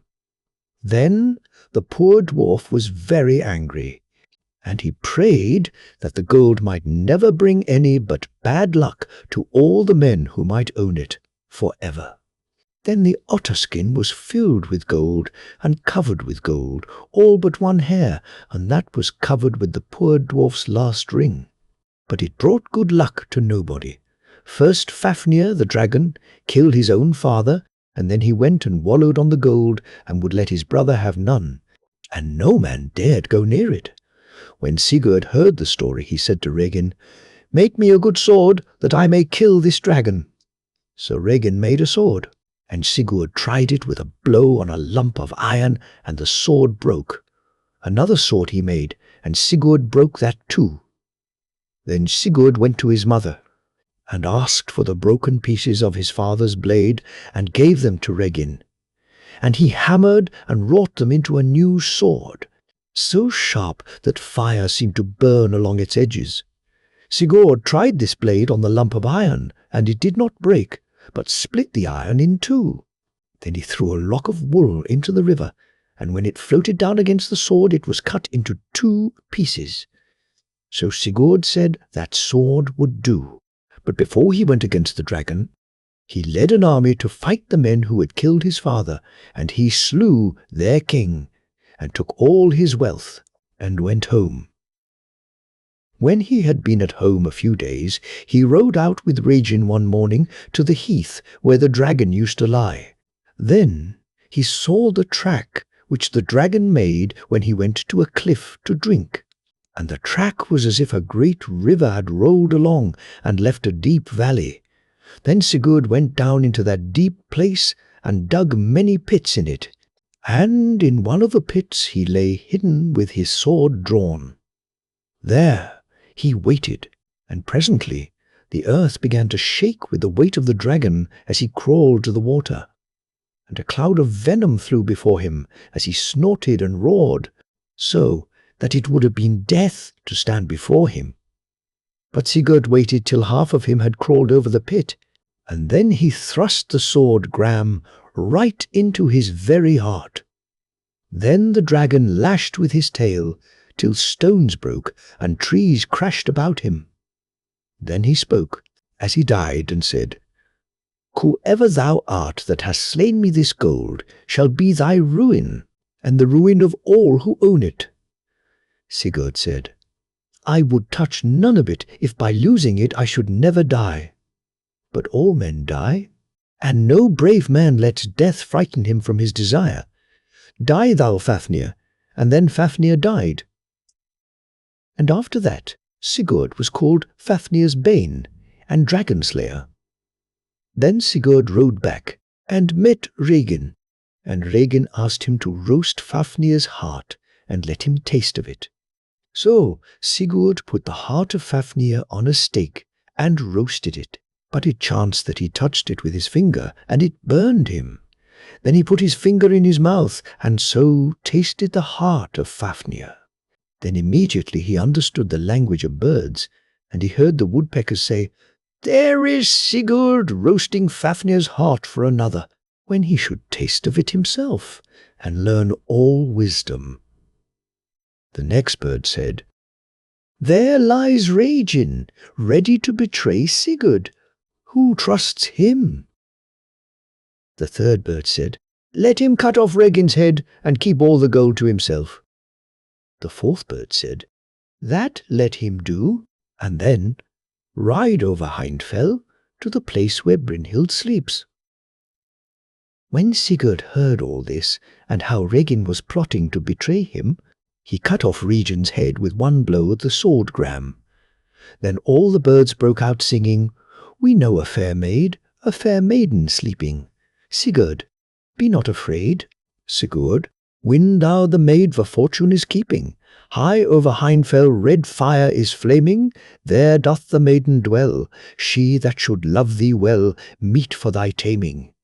There must she sleep till thou comest for her waking. Rise up and ride, for now, sure she will swear the vow, fearless of breaking." Then Sigurd remembered how the story went, that somewhere, far away, there was a beautiful lady enchanted. She was under a spell, so that she must always sleep in a castle surrounded by flaming fire. There she must sleep forever till there came a knight who would ride through the fire and waken her. There he determined to go, but first he rode right down the horrible trail of Fafnir. And Fafnir had lived in a cave with iron doors, a cave dug deep down in the earth, and full of gold bracelets and crowns and rings, and there too Sigurd found the Helm of Dread, a golden helmet, and whoever wears it is invisible. All these he piled on the back of the good horse Grani, and then he rode south to Hindfell.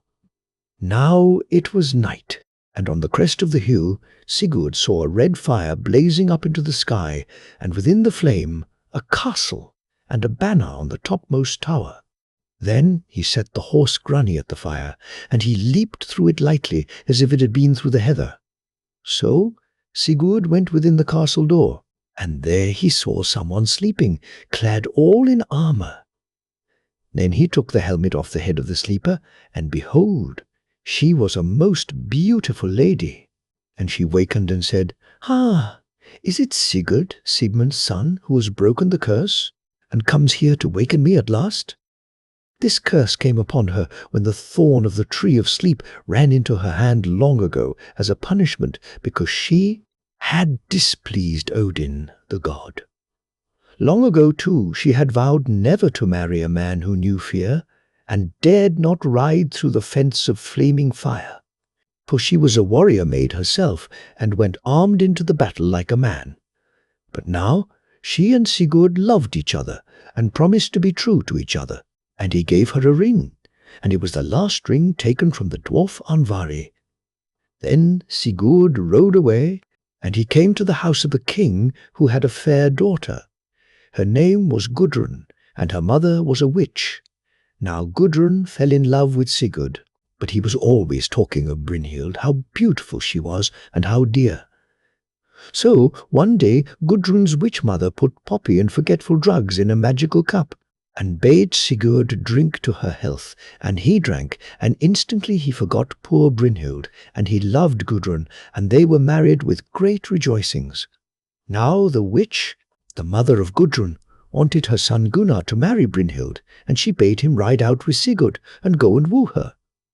So forth they rode to her father's house. For Brynhild had quite gone out of Sigurd's mind by reason of the witch's wine, but she remembered him and loved him still. Then Brynhild's father told Gunnar that she would marry none but him who could ride the flame in front of her enchanted tower, and thither they rode. And Gunnar set his horse at the flame, but he would not face it. Then Gunnar tried Sigurd's horse Grani, but he would not move with Gunnar on his back. Then Gunnar remembered witchcraft that his mother had taught him, and by his magic he made Sigurd look exactly like himself, and he looked exactly like Gunnar. Then Sigurd, in the shape of Gunnar, and in his mail, mounted on Grani, and Grani leaped the fence of fire, and Sigurd went in and found Brynhild, but he did not remember her yet, because of the forgetful medicine in the cup of the witch's wine. Now Brynhild had no help but to promise she would be his wife, the wife of Gunnar, as she supposed, for Sigurd wore Gunnar's shape, and she had sworn to wed whoever should ride the flames. And he gave her a ring, and she gave him back the ring he had given her before in his own shape as Sigurd. And it was the last ring of that poor dwarf Andvari. Then he rode out again, and he and Gunnar changed shapes, and each was himself again, and they went home to the witch queens, and Sigurd gave the dwarf's ring to his wife Gudrun. And Brynhild went to her father, and said that a king had come called Gunnar, and had ridden the fire, and she must marry him. "Yet I thought," she said, "that no man could have done this deed but Sigurd, Fafnir's bane, who was my true love. But he has forgotten me, and my promise I must keep."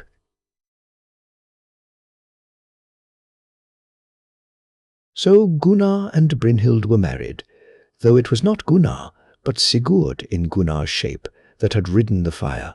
And when the wedding was over and all the feast, then the magic of the witch's wine went out of Sigurd's brain, and he remembered all.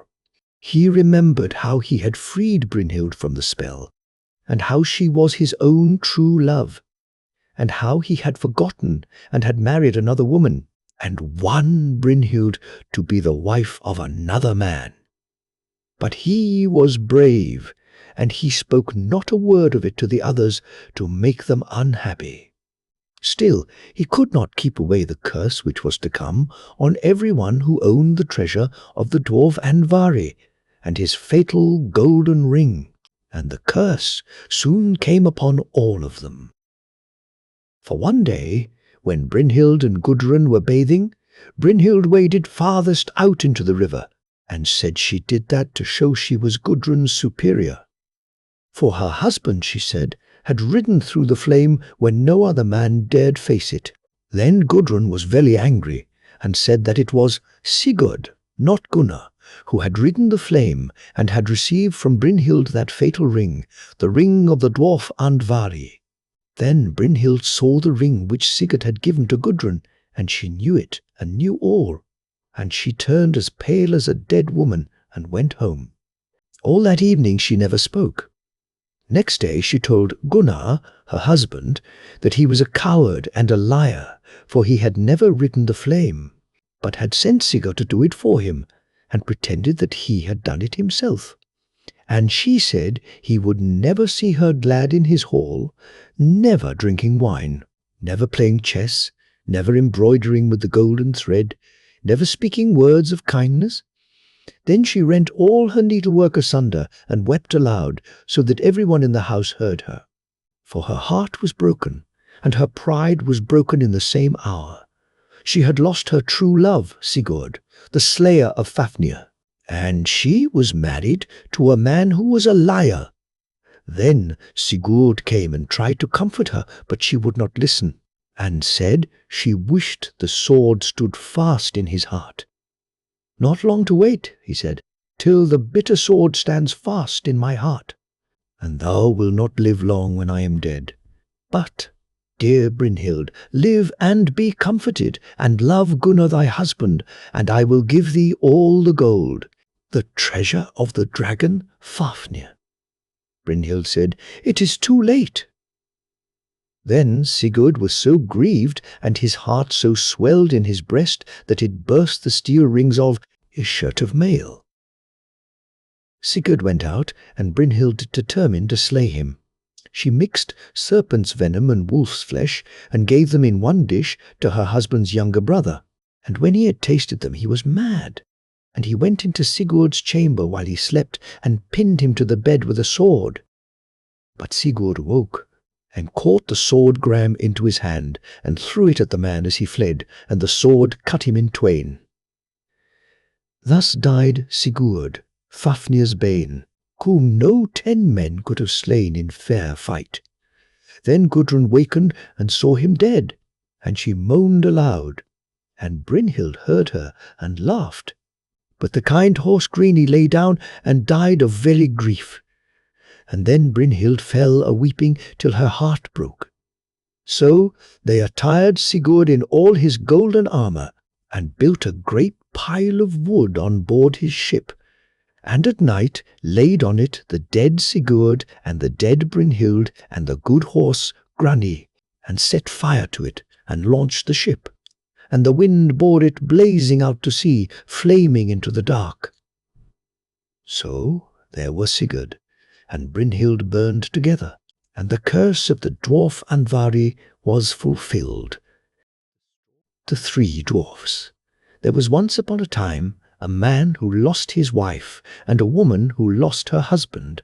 And the man had a daughter, and so had the woman. The two girls were great friends, and used often to play together. One day the woman turned to the man's daughter and said, "Go and tell your father that I will marry him, and then you shall wash in milk and drink wine. But my own daughter shall wash in water and drink it too." The girl went straight home and told her father what the woman had said. "What am I to do?" he answered. "Marriage is either a success or it is a failure." At last, being of an undecided character, and not being able to make up his mind, he took off his boot, and handing it to his daughter, said, "Take this boot which has a hole in the sole, hang it up on a nail in the hayloft, and pour water into it. If it holds water, I will marry again, but if it doesn't, I won't." The girl did as she was bid, but the water drew the hole together, and the boot filled up to the very top. So she went and told her father the result. He got up and went to see for himself, and when he saw that it was true and no mistake, he accepted his fate, proposed to the widow, and they were married at once. On the morning after the wedding, when the two girls awoke, milk was standing for the man's daughter to wash in and wine for her to drink, but for the woman's daughter only water to wash in and only water to drink. On the second morning, water to wash in and water to drink was standing for the man's daughter as well. And on the third morning, water to wash in and water to drink was standing for the man's daughter, and milk to wash in and wine to drink for the woman's daughter. And so it continued ever after. The woman hated her stepdaughter from the bottom of her heart and did all she could to make her life miserable. She was as jealous as she could possibly be, because the girl was so beautiful and charming, while her own daughter was both ugly and repulsive. One winter's day, when there was a hard frost, and mountain and valley were covered with snow, the woman made a dress of paper, and calling the girl to her, said, "There, put on this dress, and go out into the wood, and fetch me a basket of strawberries." "Now heaven help us," replied her stepdaughter. "Strawberries don't grow in winter. The earth is all frozen, and the snow has covered up everything. And why send me in a paper dress? It is so cold outside that one's very breath freezes. The wind will whistle through my dress, and the brambles tear it from my body." "How dare you contradict me?" said her stepmother. "Be off with you at once, and don't show your face again till you have filled the basket with strawberries." Then she gave her a hard crust of bread, saying, "That will be enough for you today." And she thought to herself, "The girl will certainly perish of hunger and cold outside, and I shan't be bothered with her any more." The girl was so obedient that she put on the paper dress and set out with her little basket. There was nothing but snow far and near, and not a green blade of grass to be seen anywhere. When she came to the wood, she saw a little house, and out of it peeped 3 little dwarfs. She wished them good day, and knocked modestly at the door. They called out to her to enter. So she stepped in, and sat down on a seat by the fire, wishing to warm herself and eat her breakfast. The dwarfs said at once, "Give us some of your food." "Gladly," she said, and breaking her crust in 2, she gave them the half. Then they asked her what she was doing in the depths of winter in her thin dress. "Oh," she answered, "I have been sent to get a basketful of strawberries, and I daren't show my face again at home till I bring them with me." When she had finished her bread, they gave her a broom and told her to sweep away the snow from the back door. As soon as she left the room to do so, the 3 little men consulted what they should give her as a reward for being so sweet and good, and for sharing her last crust with them. The first said, "Every day she shall grow prettier." The second, "Every time she opens her mouth a piece of gold shall fall out." And the third, "A king shall come," and "Marry her." The girl in the meantime was doing as the dwarfs had bidden her, and was sweeping the snow away from the back door. And what do you think she found there? Heaps of fine ripe strawberries that showed out dark red against the white snow. She joyfully picked enough to fill her basket, thanked the little men for their kindness, shook hands with them, and ran home to bring her stepmother what she had asked for. When she walked in and said, "Good evening," a piece of gold fell out of her mouth. Then she told what had happened to her in the wood, and at every word pieces of gold dropped from her mouth, so that the room was soon covered with them. "She's surely more money than wit to throw gold about like that," said her stepsister, but in her secret heart she was very jealous, and determined that she too would go to the wood and look for strawberries. But her mother refused to let her go, saying, "My dear child, it is far too cold. You might freeze to death." The girl, however, left her no peace, so she was forced at last to give in, but she insisted on her putting on a beautiful fur cloak, and she gave her bread and butter and cakes to eat on the way. The girl went straight to the little house in the wood, and as before, the 3 little men were looking out of the window. She took no notice of them, and without as much as "By your leave," or "With your leave," she flounced into the room, sat herself down at the fire, and began to eat her bread and butter and cakes. "Give us some," cried the dwarfs, but she answered, "No, I won't. It's hardly enough for myself. So catch me giving you any." When she had finished eating, they said, "There's a broom for you. Go and clear up our back door. I'll see myself further." she answered rudely. "Do it yourselves. I'm not your servant." When she saw that they did not mean to give her anything, she left the house in no amiable frame of mind. Then the three little men consulted what they should do to her, because she was so bad and had such an evil, covetous heart that she grudged everybody their good fortune. The first said, "She shall grow uglier every day." The second, "Every time she speaks, a toad shall jump out of her mouth." And the third, "She shall die a most miserable death." The girls searched for strawberries, but she found none, and returned home in a very bad temper. When she opened her mouth to tell her mother what had befallen her in the wood, a toad jumped out, so that everyone was quite disgusted with her. Then the stepmother was more furious than ever, and did nothing but plot mischief against the man's daughter, who was daily growing more and more beautiful. At last, one day, the wicked woman took a large pot, put it on the fire, and boiled some yarn in it.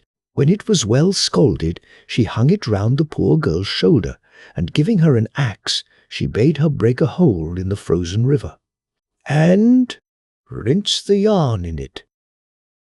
Her stepdaughter obeyed as usual, and went and broke a hole in the ice. When she was in the act of wringing out the yarn, a magnificent carriage passed, and the king sat inside. The carriage stood still, and the king asked her, "My child, who are you, and what in the wide world are you doing here?" "I am only a poor girl," she answered, "and am rinsing out my yarn in the river."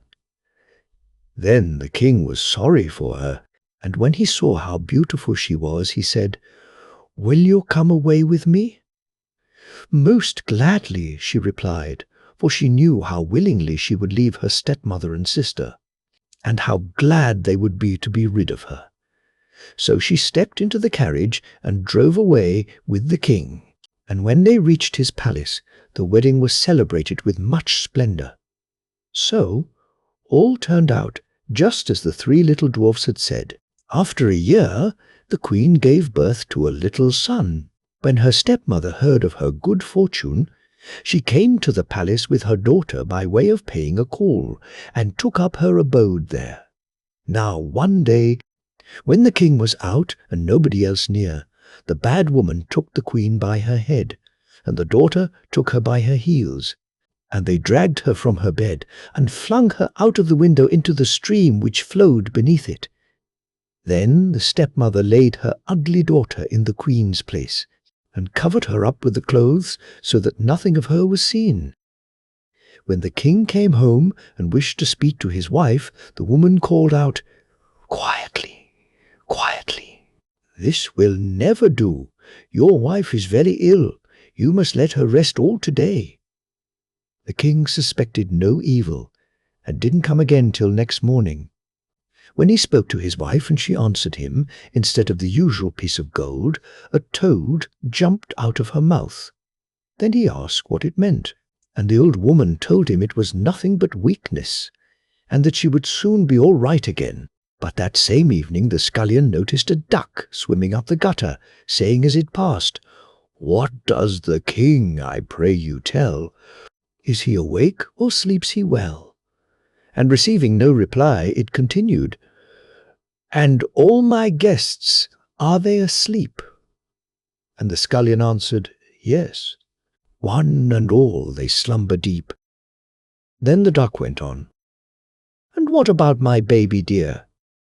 And he answered, "Oh, it sleeps soundly, never fear."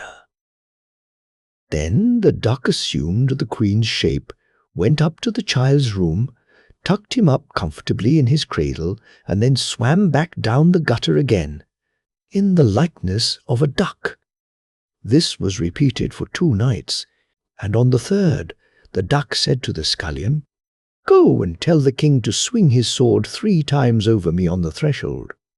The scullion did as the creature bade him, and the king came with his sword and swung it 3 times over the bird, and lo, and behold, his wife stood before him once more, alive, and as blooming as ever. The king rejoiced greatly, but he kept the queen in hiding till the Sunday on which the child was to be christened. After the christening he said, "What punishment does that person deserve who drags another out of bed and throws him or her, as the case may be, into the water?" Then the wicked old stepmother answered, "No better fate than to be put into a barrel lined with sharp nails, and to be rolled in it down the hill into the water." "You have pronounced your own doom," said the king, and he ordered a barrel to be made lined with sharp nails, and in it he put the bad old woman and her daughter. Then it was fastened down securely, and the barrel was rolled down the hill till it fell into the river. The Three Princesses of Whiteland. There was once upon a time a fisherman who lived hard by a palace and fished for the king's table. One day he was out fishing, but caught nothing at all. Let him do what he might with rod and line, there was never even so much as a sprat on his hook. But when the day was well nigh over, a head rose up out of the water and said, "If you will give me what your wife shows you when you go home, you shall catch fish enough." So the man said, "Yeses," in a moment, and then he caught fish in plenty. But when he got home at night, and his wife showed him a baby which had just been born, and fell a-weeping and wailing when he told her of the promise which he had given, he was very unhappy. All this was soon told to the king up at the palace, and when he heard what sorrow the woman was in, and the reason of it, he said that he himself would take the child and see if he could not save it. The baby was a boy, and the king took him at once and brought him up as his own son until the lad grew up. Then one day he begged to have leave to go out with his father to fish. He had a strong desire to do this, he said. The king was very unwilling to permit it, but at last the lad got leave. He stayed with his father, and all went prosperously and well with them the whole day, until they came back to land in the evening.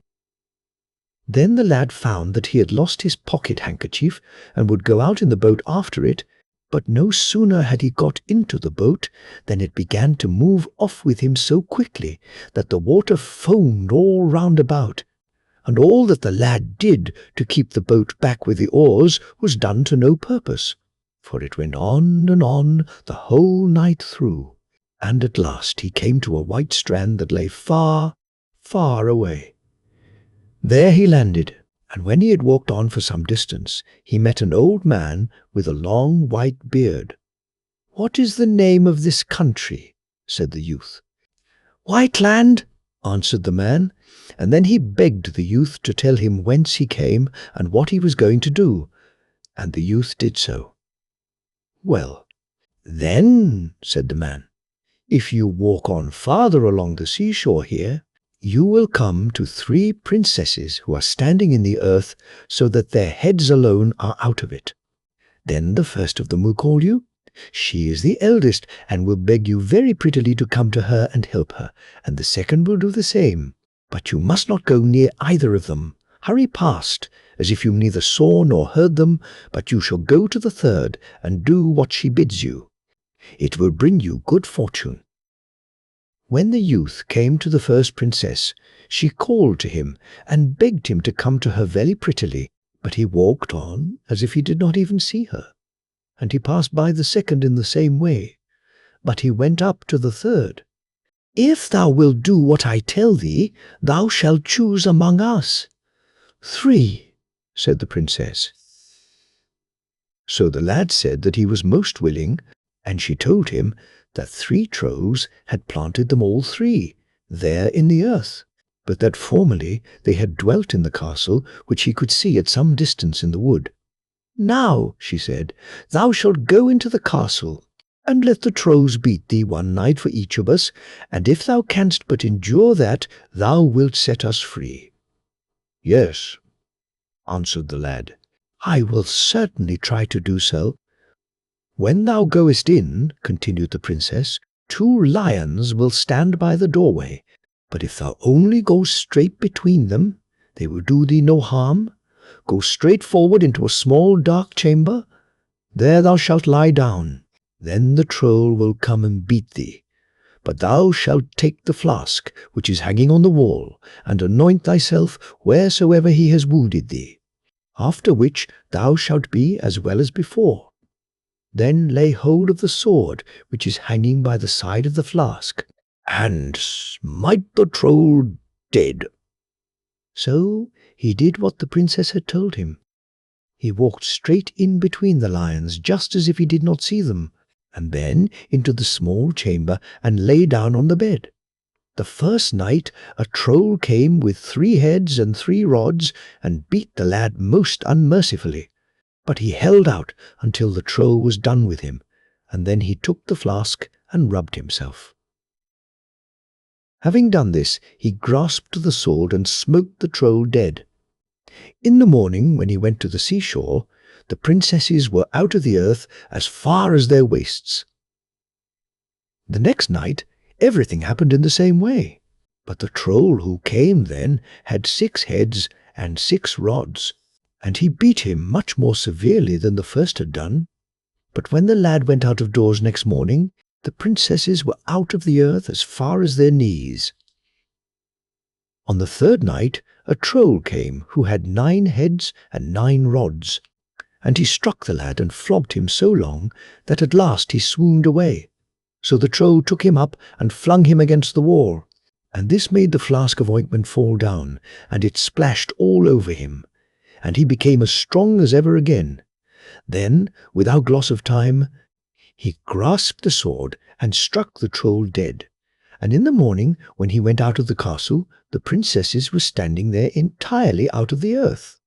So he took the youngest for his queen and lived with her very happily for a long time. At last, however, he took a fancy to go home for a short time to see his parents. His queen did not like this, but when his longing grew so great that he told her he must and would go, she said to him, "One thing shalt thou promise me, and that is to do what thy father bids thee, but not what thy mother bids thee." And this he promised. So she gave him a ring, which enabled him who wore it to obtain 2 wishes. He wished himself at home, and instantly found himself there. But his parents were so amazed at the splendor of his apparel that their wonder never ceased. When he had been at home for some days, his mother wanted him to go up to the palace to show the king what a great man he had become. The father said, "No, he must not do that, for if he does, we shall have no more delight in him this time." But he spoke in vain, for the mother begged and prayed until at last he went. When he arrived there, he was more splendid, both in raiment and in all else, than the other king, who did not like it, and said, "Well, you can see what kind of queen mine is, but I can't see yours. I do not believe you have such a pretty queen as I have. Would to heaven she was standing here, and then you would be able to see," said the young king. And in an instant she was standing there. But she was very sorrowful, and said to him, "Why didst thou not remember my words, and listen only to what thy father said? Now must I go home again at once, and thou hast wasted both thy wishes." Then she tied a ring in his hair, which had her name upon it, and wished herself at home again. And now the young king was deeply afflicted, and day out and day in went about thinking of naught else but how to get back again to his queen. "I will try to see if there is any place where I can learn how to find Whiteland," he thought, and journeyed forth out into the world. When he had gone some distance, he came to a mountain, where he met a man who was lord over all the beasts in the forest. For they all came to him when he blew a horn which he had. So the king asked where Whiteland was. "I do not know that," he answered, "but I will ask my beasts." Then he blew his horn, and inquired whether any of them knew where Whiteland lay, but there was not one who knew that. So the man gave him a pair of snowshoes. "When you have these on," he said, "you will come to my brother, who lives hundreds of miles from here. He is lord over all the birds in the air. Ask him. When you have got there, just turn the shoes so that the toes point this way, and then they will come home again of their own accord." When the king arrived there, he turned the shoes, as the lord of the beasts had bidden him, and they went back. And now he once more asked after Whiteland, and the man summoned all the birds together and inquired if any of them knew where Whiteland lay. No, none knew this. Long after the others there came an old eagle. He had been absent 10 whole years, but he too knew no more than the rest. "Well, well," said the man, "then you shall have the loan of a pair of snowshoes of mine. If you wear them, you will get to my brother, who lives hundreds of miles from here. He is lord of all the fish in the sea. You can ask him, but do not forget to turn the shoes round." The king thanked him, put on the shoes, and when he had got to him who was lord of all the fish in the sea, he turned the snowshoes round, and back they went, just as the others had gone, and he asked once more where Whiteland was. The man called the fish together with his horn, but none of them knew anything about it. At last came an old pike, which he had great difficulty in bringing home to him. When he asked the pike, it said, "Yes, Whiteland is well known to me, for I have been cook there these 10 years. Tomorrow morning I have to go back there, for now the queen, whose king is staying away, is to marry someone else. If that be the case, I will give you a piece of advice," said the man. "Not far from here on a moor stand 3 brothers, who have stood there 100 years fighting for a hat, a cloak, and a pair of boots. If anyone has these 3 things, he can make himself invisible, and if he desires to go to any place, he has but to wish, and he is there. You may tell them that you have a desire to try these things, and then you will be able to decide which of the men is to have them."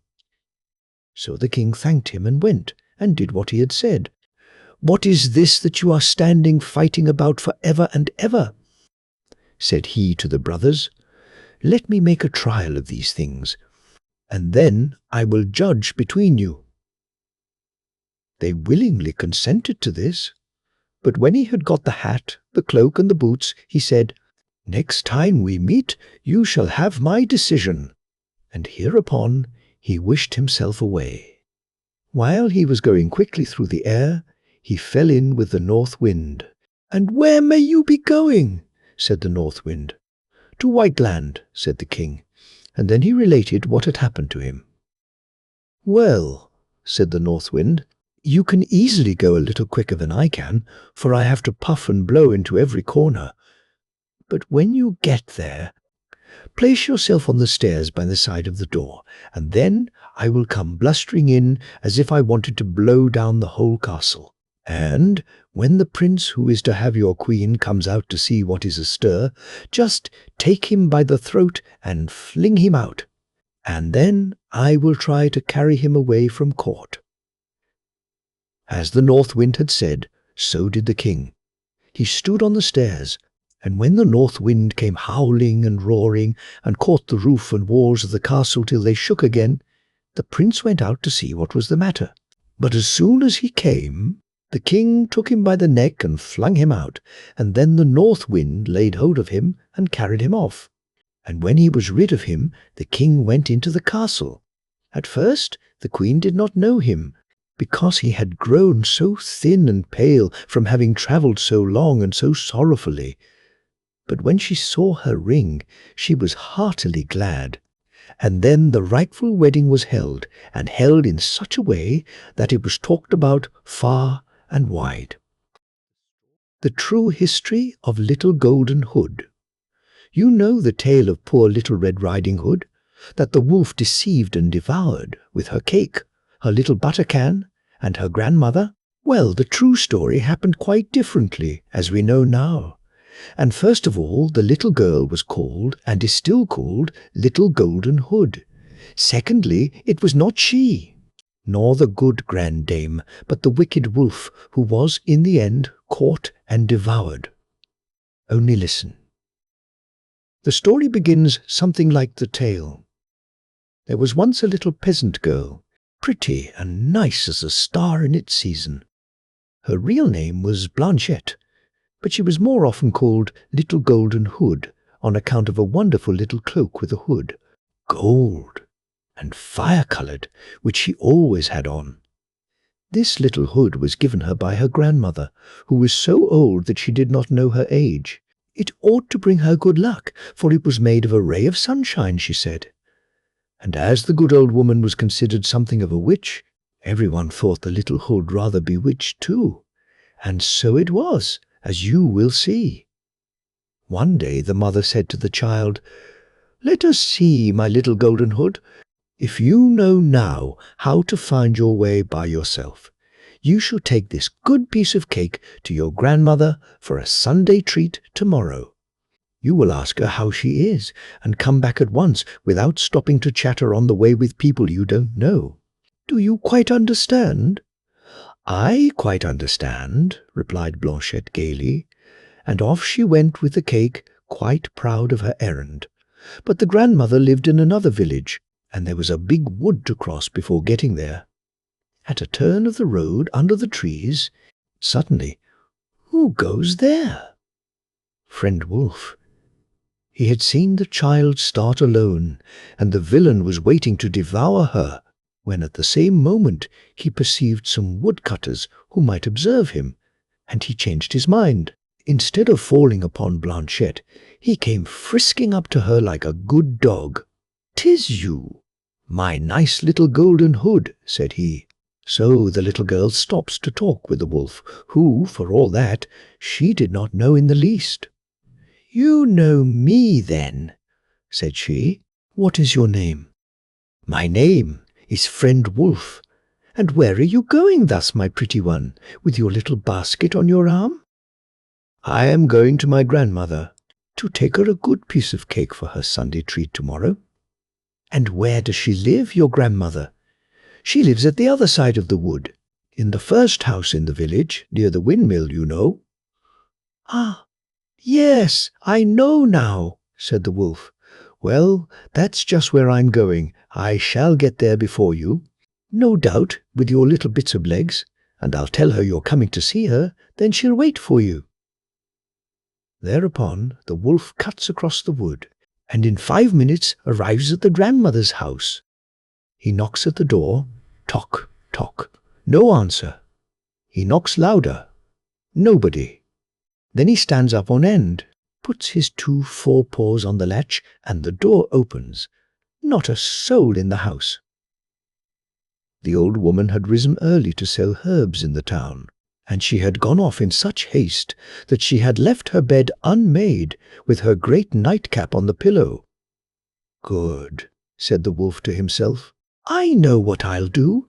He shuts the door, pulls on the grandmother's nightcap down to his eyes. Then he lies down all his length in the bed and draws the curtains. In the meantime, the good Blanchette went quietly on her way, as little girls do, amusing herself here and there by picking Easter daisies, watching the little birds making their nests, and running after the butterflies which fluttered in the sunshine. At last she arrives at the door. Knock, knock. "Who is there?" says the wolf, softening his rough voice as best he can. "It's me, Granny, your little golden hood. I'm bringing you a big piece of cake for your Sunday treat tomorrow. Press your finger on the latch, then push, and the door opens. Why, you've got a cold." "Granny," said she, coming in. "Ahem, a little," replies the wolf, pretending to cough. "Shut the door well, my little lamb. Put your basket on the table, and then take off your frock and come and lie down by me. You shall rest a little." The good child undresses, but observe this. She kept her little hood upon her head. When she saw what a figure her granny cut in bed, the poor little thing was much surprised. "Oh," cries she, "how like you are to friend Wolf, grandmother." "That's on account of my nightcap, child," replies the wolf. "Oh, what hairy arms you've got, grandmother." "All the better to hug you, my child." "Oh, what a big tongue you've got, grandmother." "All the better for answering, child." "Oh, what a mouthful of great white teeth you have, grandmother. That's for crunching little children with." And the wolf opened his jaws wide to swallow Blanchette.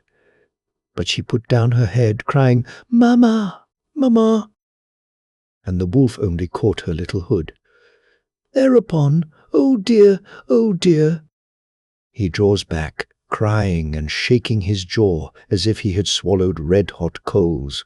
It was the little fire-coloured hood that had burnt his tongue right down his throat. The little hood, you see, was one of those magic caps that they used to have in former times, in the stories, for making oneself invisible or invulnerable. So there was the wolf with his throat burnt, jumping off the bed and trying to find the door, howling and howling as if all the dogs in the country were at his heels. Just at this moment the grandmother arrives, returning from the town with her long sack empty on her shoulder. "Ah, brigand!" she cries, "wait a bit."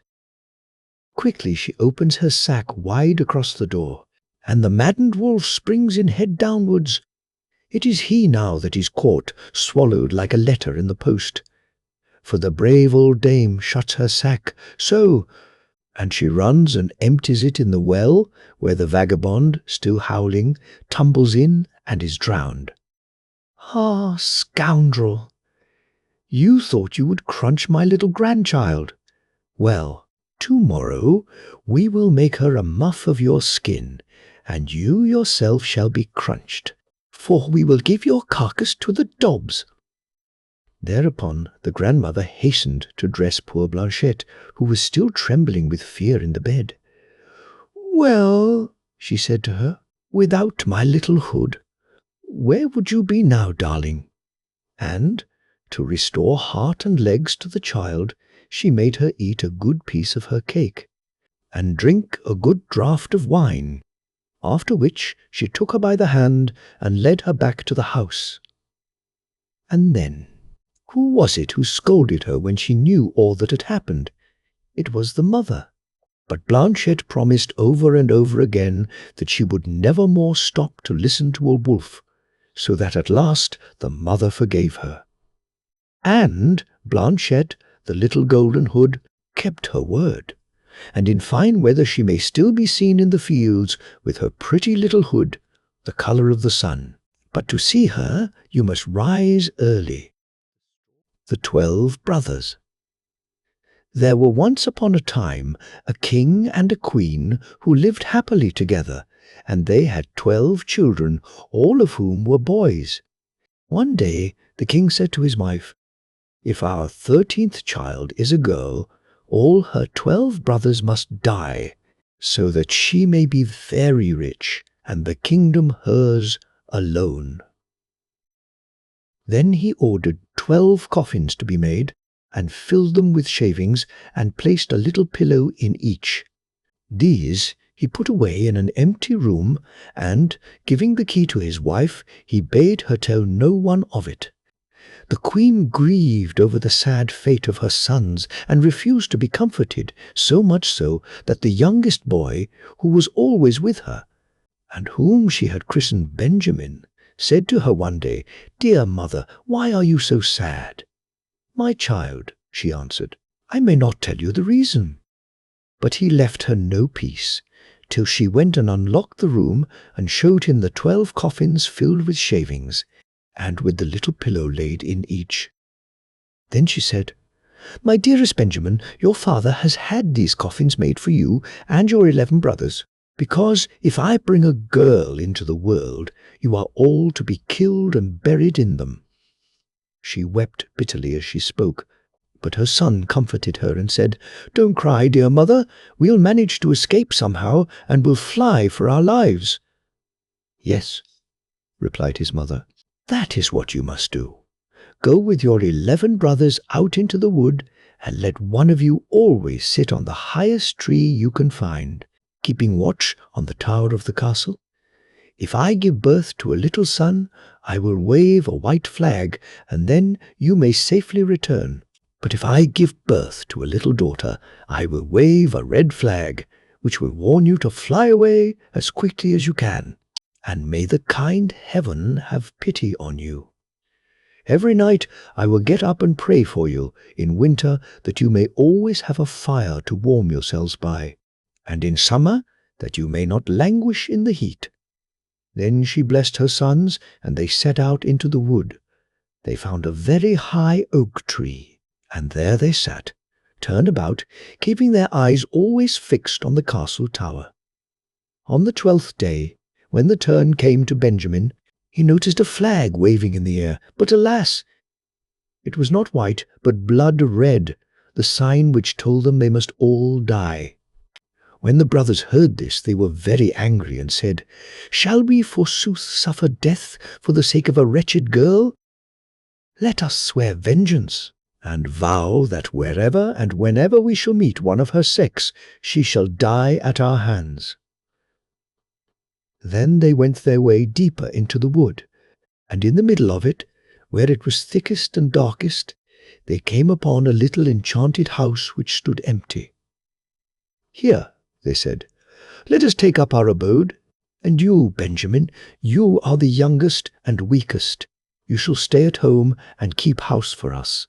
We others will go out and fetch food." So they went forth into the wood, and shot hares and roe deer, birds and wood pigeons, and any other game they came across. They always brought their spoils home to Benjamin, who soon learnt to make them into dainty dishes. So they lived for 10 years in this little house, and the time slipped merrily away. In the meantime, their little sister at home was growing up quickly. She was kind-hearted and of a fair countenance, and she had a gold star right in the middle of her forehead. One day a big washing was going on at the palace, and the girl looking down from her window saw 12 men's shirts hanging up to dry, and asked her mother, "Who in the world do these shirts belong to? Surely they are far too small for my father." And the queen answered sadly, "Dear child, they belong to your 12 brothers." "But where are my 12 brothers?" said the girl. "I have never even heard of them." "Heaven alone knows in what part of the wide world they are wandering," replied her mother. Then she took the girl and opened the locked-up room. She showed her the 12 coffins filled with shavings, and with a little pillow laid in each. "These coffins," she said, "were intended for your brothers, but they stole secretly away before you were born." Then she proceeded to tell her all that had happened, and when she had finished, her daughter said, "Do not cry, dearest mother. I will go and seek my brothers till I find them." So she took the 12 shirts and went on straight into the middle of the big wood.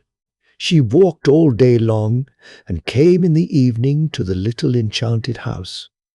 She stepped in, and found a youth who, marvelling at her beauty, at the royal robe she wore, and at the golden star on her forehead, asked her where she came from and whither she was going. "I am a princess," she answered, "and am seeking for my 12 brothers. I mean to wander as far as the blue sky stretches over the earth till I find them." Then she showed him the 12 shirts which she had taken with her, and Benjamin saw that it must be his sister, and said, "I am Benjamin, your youngest brother." So they wept for joy, and kissed and hugged each other again and again. After a time Benjamin said, "Dear sister, there is still a little difficulty, for we had all agreed that any girl we met should die at our hands, because it was for the sake of a girl that we had to leave our kingdom. But," she replied, I will gladly die if by that means I can restore my 12 brothers to their own." "No," he answered, "there is no need for that. Only go and hide under that tub till our 11 brothers come in, and I'll soon make matters right with them." She did as she was bid, and soon the others came home from the chase and sat down to supper. "Well, Benjamin, what's the news?" they asked, but he replied, "I like that. Have you nothing to tell me?" "No," they answered. Then he said, "Well now, you've been out in the wood all the day, and I've stayed quietly at home, and all the same I know more than you do." "Then tell us," they cried. But he answered, "Only on condition that you promise faithfully that the first girl we meet shall not be killed." "She shall be spared," they promised. "Only tell us the news." Then Benjamin said, "Our sister is here." And he lifted up the tub, and the princess stepped forward, with her royal robes and with a golden star on her forehead, looking so lovely and sweet and charming that they all fell in love with her on the spot. They arranged that she should stay at home with Benjamin and help him in the housework, while the rest of the brothers went out into the wood and shot hares and roe deer, birds and wood pigeons. And Benjamin and his sister cooked their meals for them. She gathered herbs to cook the vegetables in, fetched the wood, and watched the pots on the fire. And always, when her 11 brothers returned, she had their supper ready for them.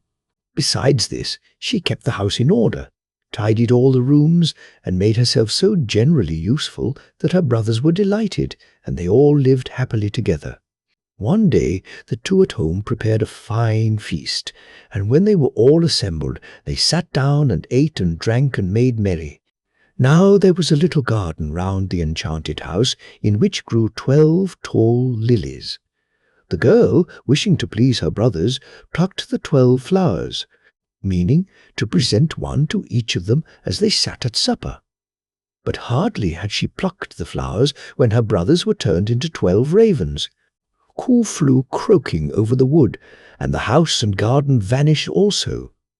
So the poor girl found herself left all alone in the wood, and as she looked round her, she noticed an old woman standing close beside her, who said, "My child, what have you done? Why didn't you leave the flowers alone? They were your 12 brothers. Now they are changed forever into ravens." The girl asked, sobbing, "Is there no means of setting them free?" "No," said the old woman.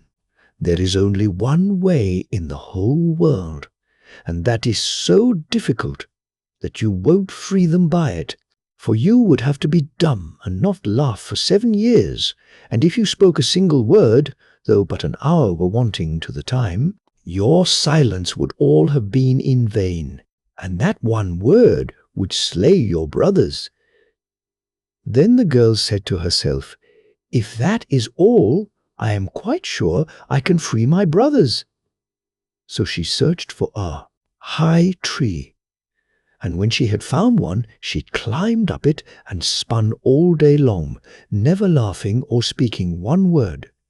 Now it happened one day that a king who was hunting in the wood had a large greyhound, who ran sniffing to the tree on which the girl sat, and jumped round it, yelping and barking furiously.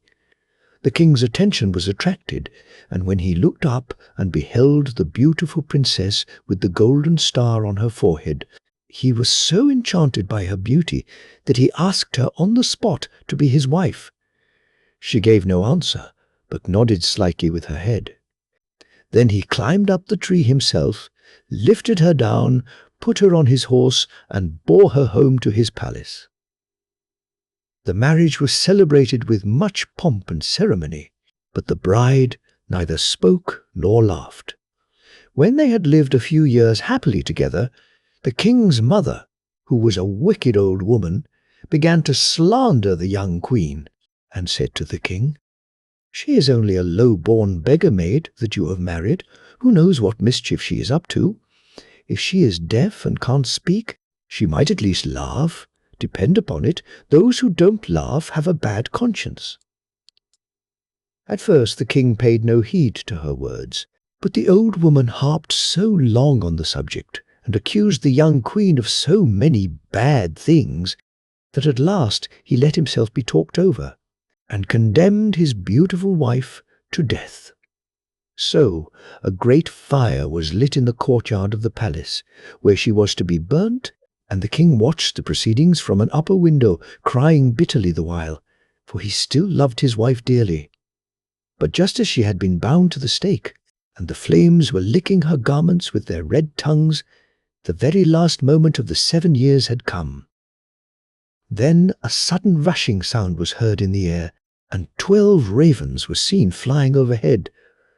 They swooped downwards, and as soon as they touched the ground, they turned into her 12 brothers. And she knew that she had freed them. They quenched the flames and put out the fire, and, unbinding their dear sister from the stake, they kissed and hugged her again and again. And now that she was able to open her mouth and speak, she told the king why she had been dumb and not able to laugh. The king rejoiced greatly when he heard she was innocent, and they all lived happily ever afterwards. The 12 Dancing Princesses. Once upon a time there lived in the village of Montigny's Sir Rock, a little cowboy without either father or mother. His real name was Michael, but he was always called the Stargazer, because when he drove his cows over the commons to seek for pasture, he went along with his head in the air, gaping at nothing. As he had a white skin, blue eyes, and hair that curled all over his head, the village girls used to cry after him, "Well, Stargazer, what are you doing?" And Michael would answer, "Oh, nothing," and go on his way without even turning to look at them. The fact was, he thought them very ugly, with their sunburnt necks, their great red hands, their coarse petticoats, and their wooden shoes. He had heard that somewhere in the world there were girls whose necks were white and whose hands were small, who were always dressed in the finest silks and laces, and were called princesses, and while his companions round the fire saw nothing in the flames but common everyday fancies, he dreamed that he had the happiness to marry a princess. One morning about the middle of August, just at midday when the sun was hottest, Michael ate his dinner of a piece of dry bread and went to sleep under an oak. And while he slept, he dreamt that there appeared before him a beautiful lady, dressed in a robe of cloth of gold, who said to him, "Go to the castle of Bellowail, and there you shall marry a princess." That evening, the little cowboy, who had been thinking a great deal about the advice of the lady in the golden dress, told his dream to the farm people. But, as was natural, they only laughed at the Stargazer. The next day, at the same hour, he went to sleep again under the same tree. The lady appeared to him a second time and said, "Go to the castle of Belloil, and you shall marry a princess." In the evening, Michael told his friends that he had dreamed the same dream again, but they only laughed at him more than before. "Never mind," he thought to himself. "If the lady appears to me a third time, I will do as she tells me." The following day, to the great astonishment of all the village, about 2 o'clock in the afternoon, a voice was heard singing, "Rallyo, rallyo, rallyo, how the cattle go." It was the little cowboy driving his herd back to the byre. The farmer began to scold him furiously, but he answered quietly, "I am going away," made his clothes into a bundle, said goodbye to all his friends, and boldly set out to seek his fortunes. There was great excitement through all the village, and on the top of the hill the people stood holding their sides with laughing, as they watched the Stargazer trudging bravely along the valley with his bundle at the end of his stick. It was enough to make anyone laugh, certainly. It was well known for full 20 miles round that there lived in the castle of Belloil 12 princesses of wonderful beauty, and as proud as they were beautiful, and who were besides so very sensitive and of such truly royal blood, that they would have felt at once the presence of a pea in their beds, even if the mattresses had been laid over it. It was whispered about that they led exactly the lives that princesses ought to lead, sleeping far into the morning, and never getting up till midday. They had 12 beds all in the same room, but what was very extraordinary was the fact that though they were locked in by triple bolts, every morning their satin shoes were found worn into holes. When they were asked what they had been doing all night, they always answered that they had been asleep, and, indeed, no noise was ever heard in the room. Yet the shoes could not wear themselves out alone. At last the Duke of Beloyal ordered the trumpet to be sounded, and a proclamation to be made, that whoever could discover how his daughters wore out their shoes should choose one of them for his wife. On hearing the proclamation, a number of princes arrived at the castle to try their luck. They watched all night behind the open door of the princesses, but when the morning came they had all disappeared, and no one could tell what had become of them. When he reached the castle, Michael went straight to the gardener and offered his services. Now it happened that the garden boy had just been sent away, and though the stargazer did not look very sturdy, the gardener agreed to take him, as he thought that his pretty face and golden curls would please the princesses. The first thing he was told was that when the princesses got up, he was to present each one with a bouquet, and Michael thought that if he had nothing more unpleasant to do than that he should get on very well. Accordingly, he placed himself behind the door of the princess's room with the 12 bouquets in a basket. He gave one to each of the sisters, and they took them without even deigning to look at the lad, except Lena the youngest, who fixed her large black eyes, as soft as velvet, on him, and exclaimed, "Oh, how pretty he is, our new flower boy!" The rest all burst out laughing, and the eldest pointed out that a princess ought never to lower herself by looking at a garden boy. Now Michael knew quite well what had happened to all the princes, but notwithstanding, the beautiful eyes of the Princess Lena inspired him with a violent longing to try his fate. Unhappily, he did not dare to come forward, being afraid that he should only be jeered at, or even turned away from the castle on account of his impudence. Nevertheless, the stargazer had another dream.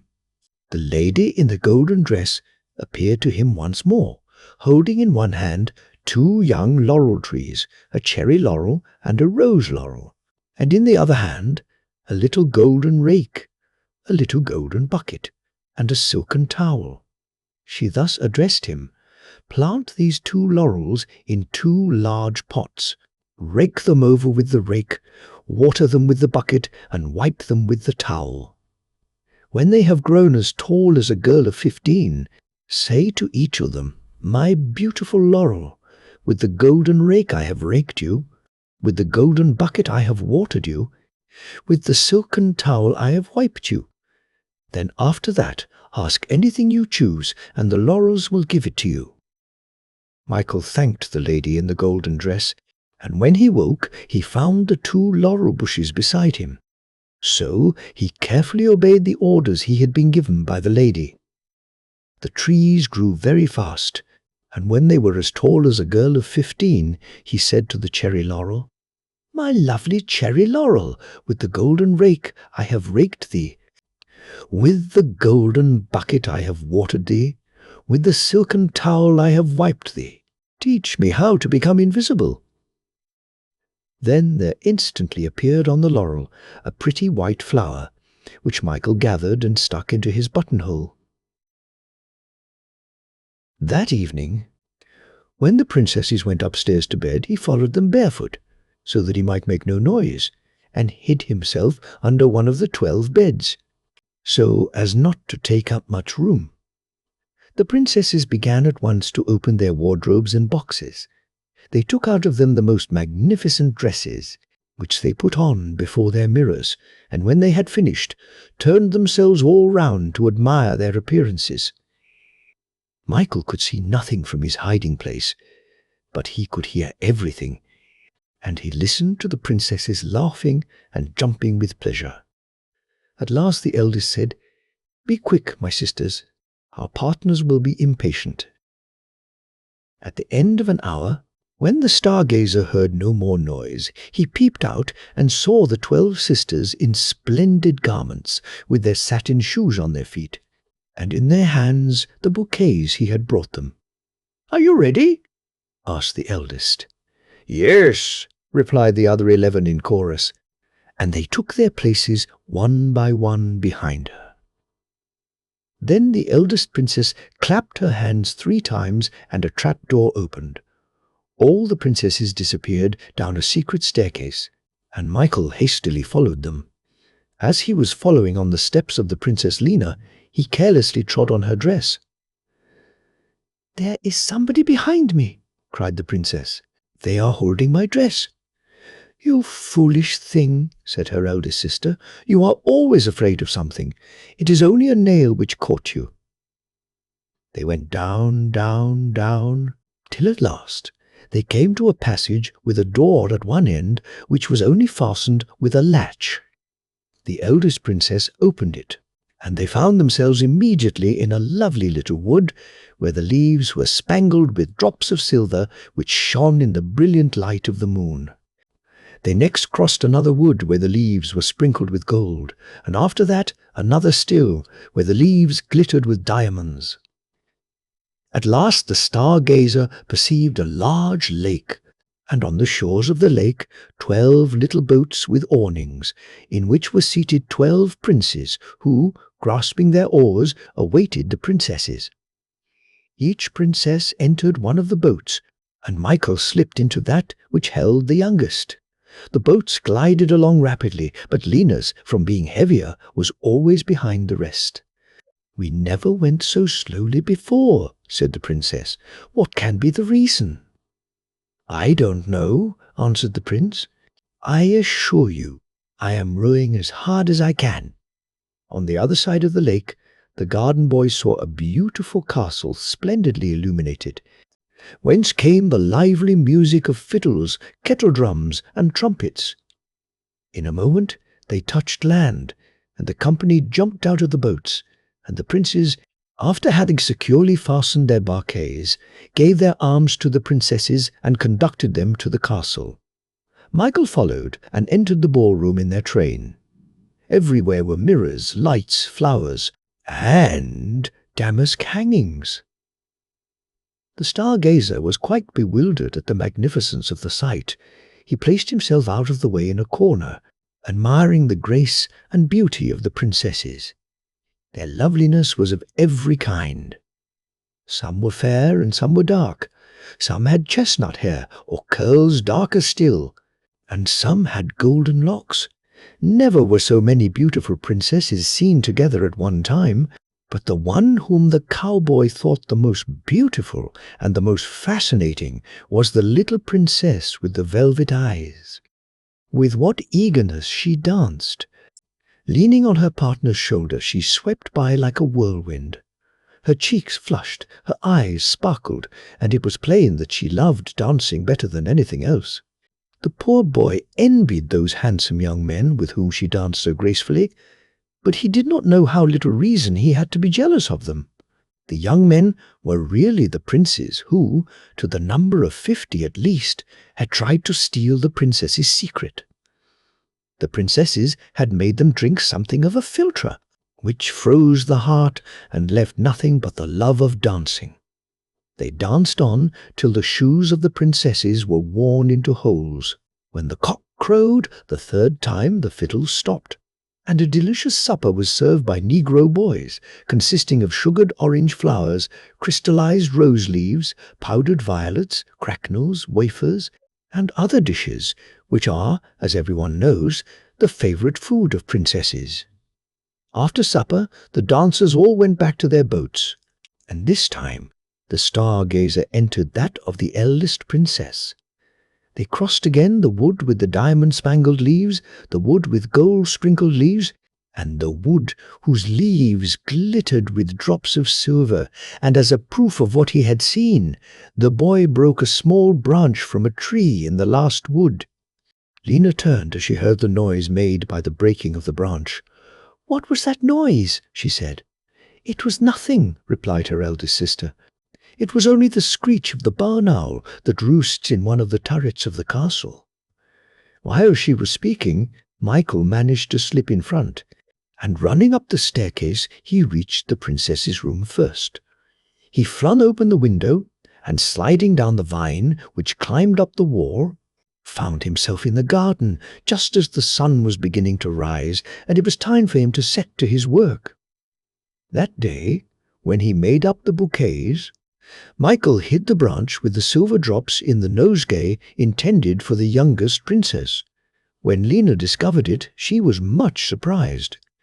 However, she said nothing to her sisters.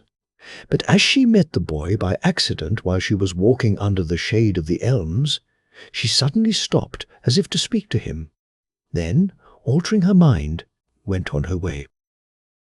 The same evening, the 12 sisters went again to the ball, and the stargazer again followed them and crossed the lake in Lena's boat. This time it was the prince who complained that the boat seemed very heavy. "It is the heat," replied the princess.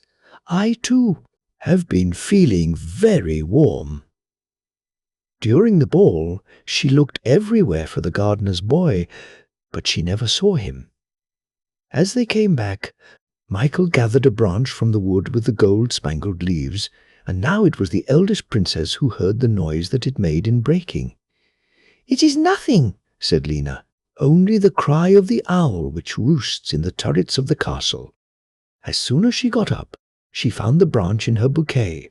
When the sisters went down, she stayed a little behind and said to the cowboy, "Where does this branch come from?" "Your Royal Highness knows well enough," answered Michael. "So you have followed us?" "Yes, Princess." "How did you manage it?" "We never saw you."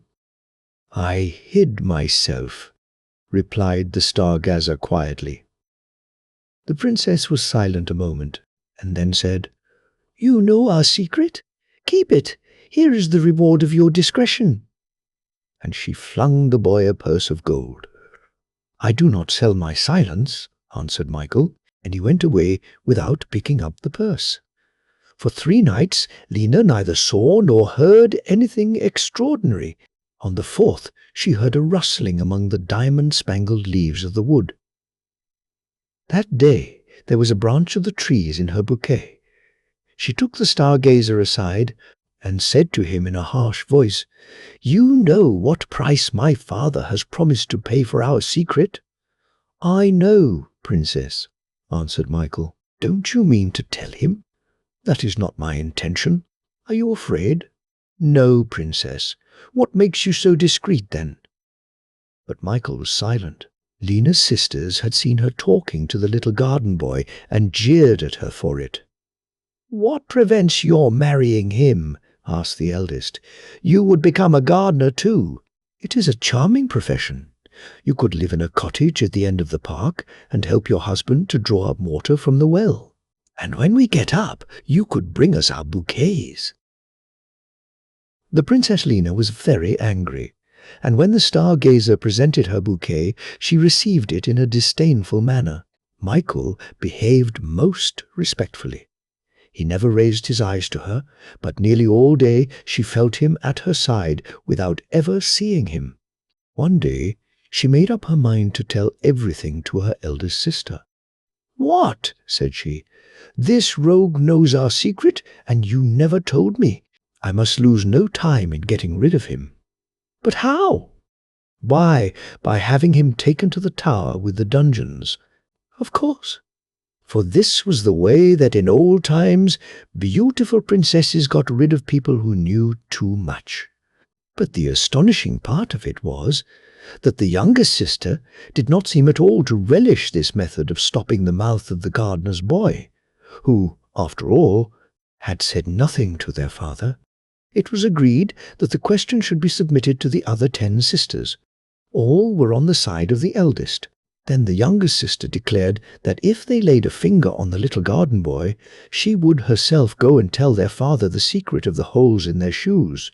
At last it was decided that Michael should be put to the test, that they would take him to the ball, and at the end of supper would give him the philtre which was to enchant him like the rest. They sent for the star-gazer and asked him how he had contrived to learn their secret.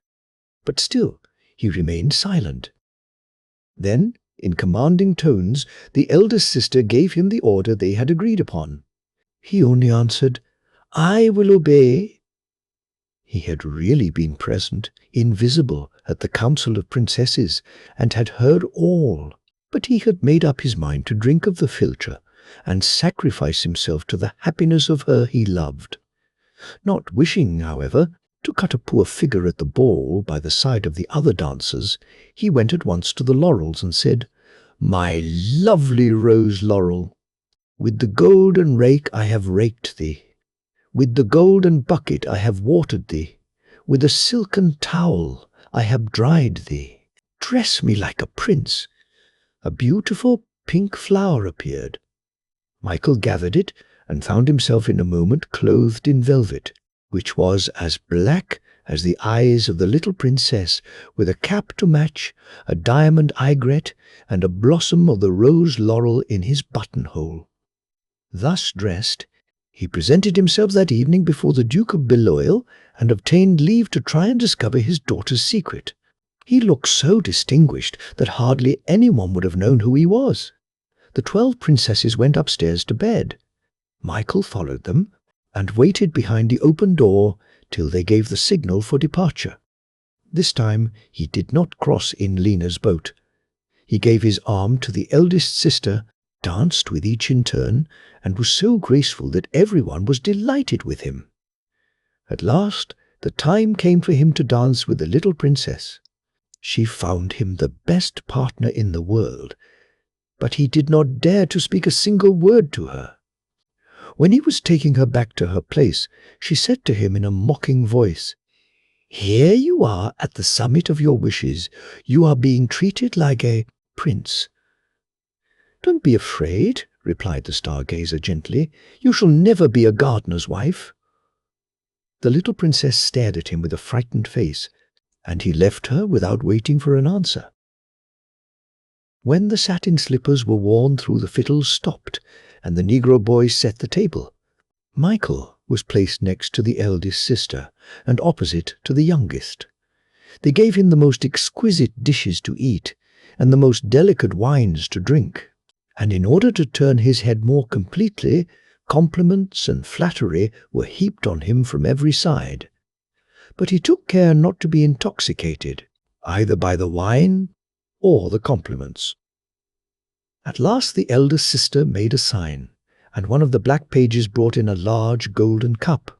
"The enchanted castle has no more secrets for you," she said to the star-gazer. "Let us drink to your triumph." He cast a lingering glance at the little princess, and without hesitation lifted the cup. "Don't drink!" suddenly cried out the little princess. "I would rather marry a gardener." And she burst into tears. Michael flung the contents of the cup behind him, sprang over the table, and fell at Lena's feet.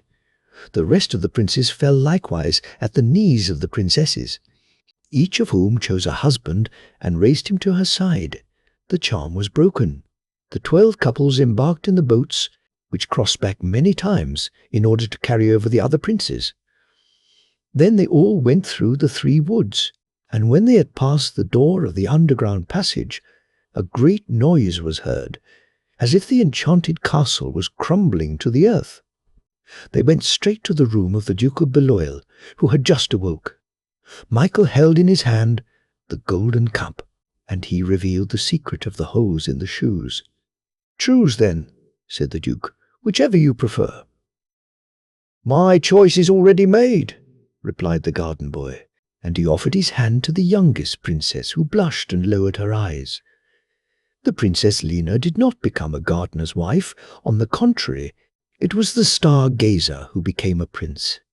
But before the marriage ceremony, the princess insisted that her lover should tell her how he came to discover the secret. So he showed her the 2 laurels which had helped him, and she, like a prudent girl, thinking they gave him too much advantage over his wife, cut them off at the root and threw them in the fire.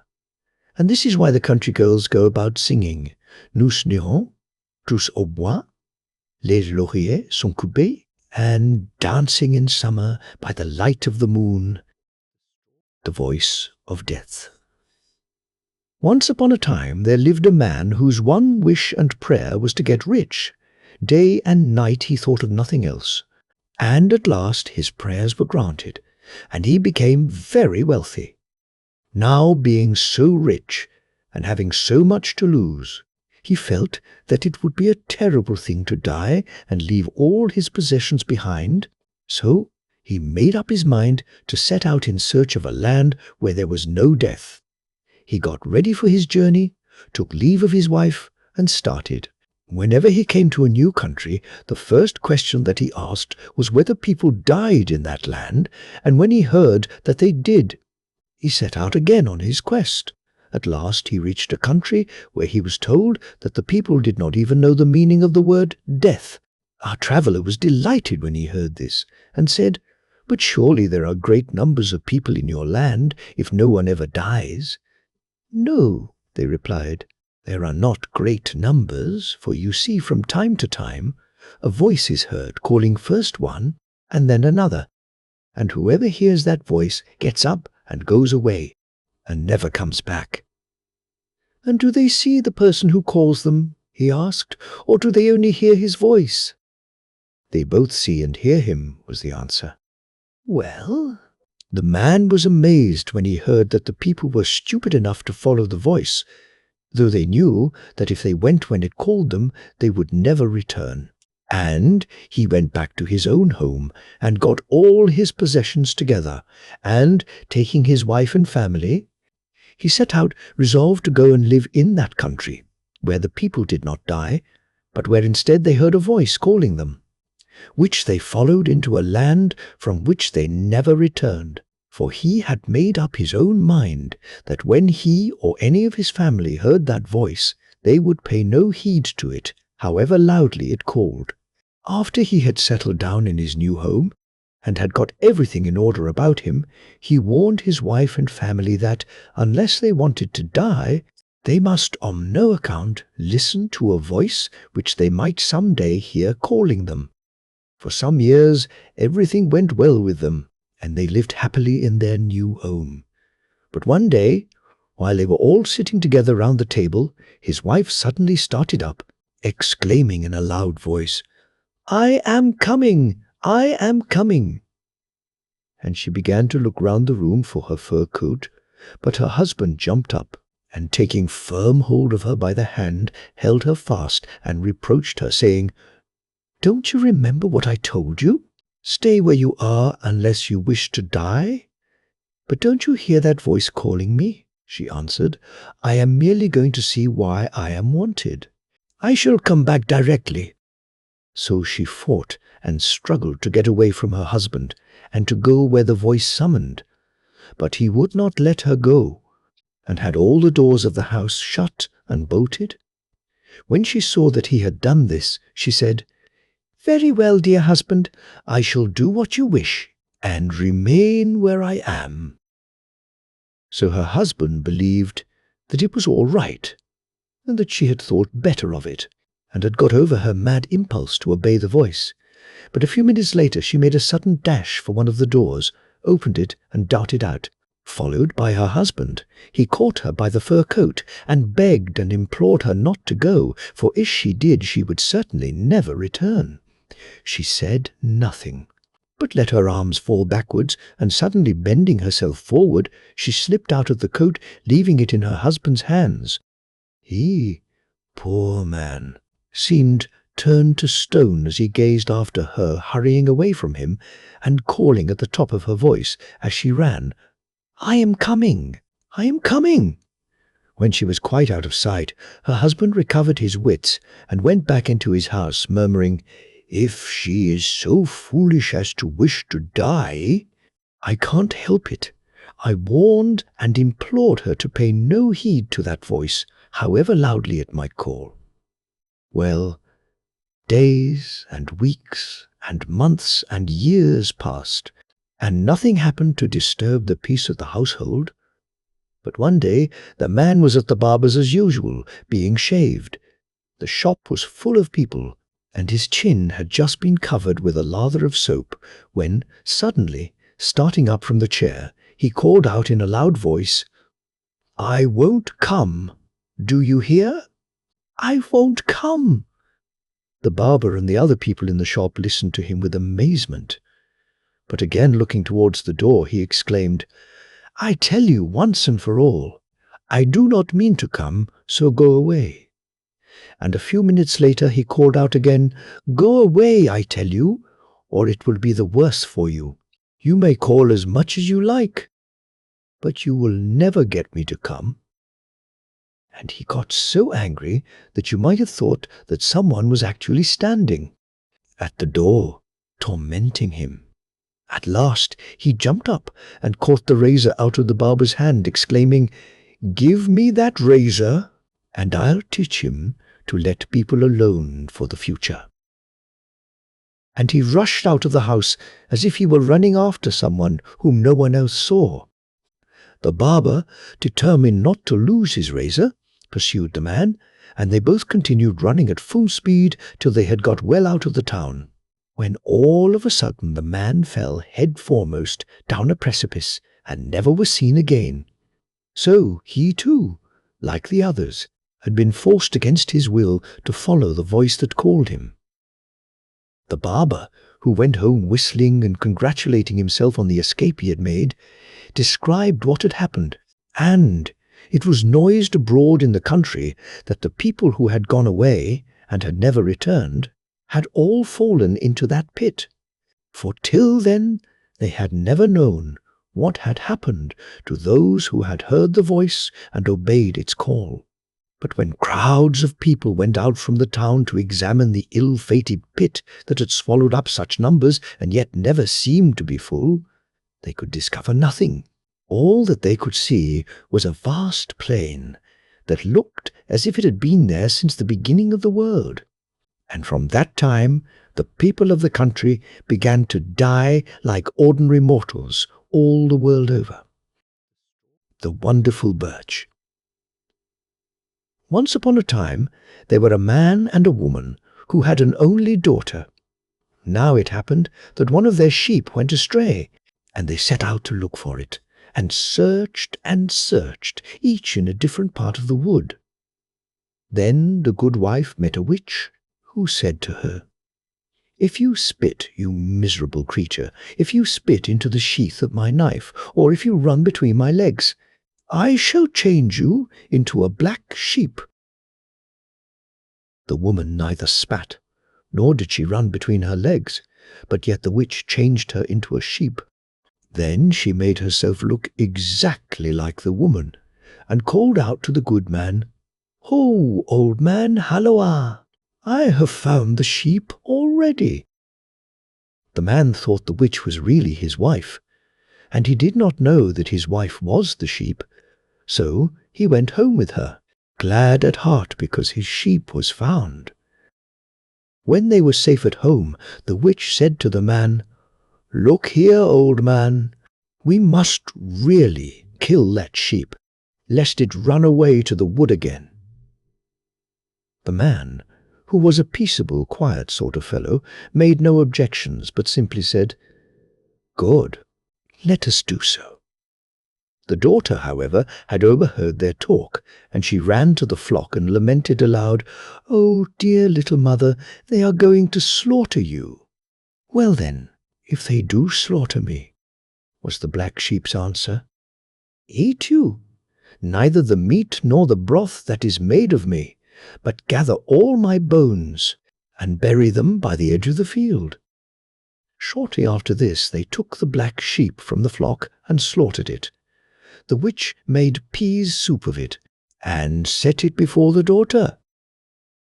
But the girl remembered her mother's warning, She did not touch the soup, but she carried the bones to the edge of the field and buried them there.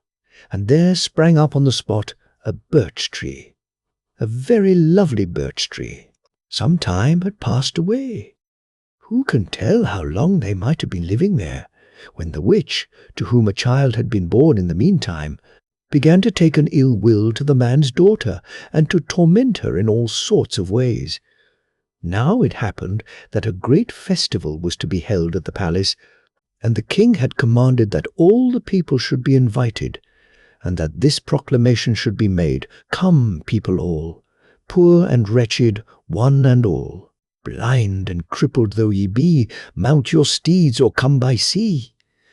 And so they drove into the king's feast, all the outcasts and the maimed and the halt and the blind. In the good man's house, too, preparations were made to go to the palace. The witch said to the man, "Go you on in front, old man. With our youngest, I will give the elder girl work to keep her from being dull in our absence." So the man took the child and set out. But the witch kindled a fire on the hearth, threw a pot full of barleycorns among the cinders, and said to the girl, "If you have not picked the barley out of the ashes and put it all back in the pot before nightfall, I shall eat you up." Then she hastened after the others, and the poor girl stayed at home and wept. She tried to be sure to pick up the grains of barley, but she soon saw how useless her labor was, and so she went in her sore trouble to the birch tree on her mother's grave and cried, because her mother lay dead beneath the sod, and could help her no longer. In the midst of her grief, she suddenly heard her mother's voice speak from the grave, and say to her, "Why do you weep, little daughter?" "The witch has scattered barleycorns on the hearth, and bid me pick them out of the ashes," said the girl. "That is why I weep, dear little mother." "Do not weep," said her mother consolingly. "Break off one of my branches, and strike the hearth with it crosswise, and all will be put right."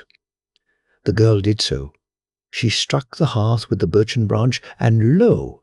the barleycorns flew into the pot, and the hearth was clean. Then she went back to the birch tree, and laid the branch upon the grave.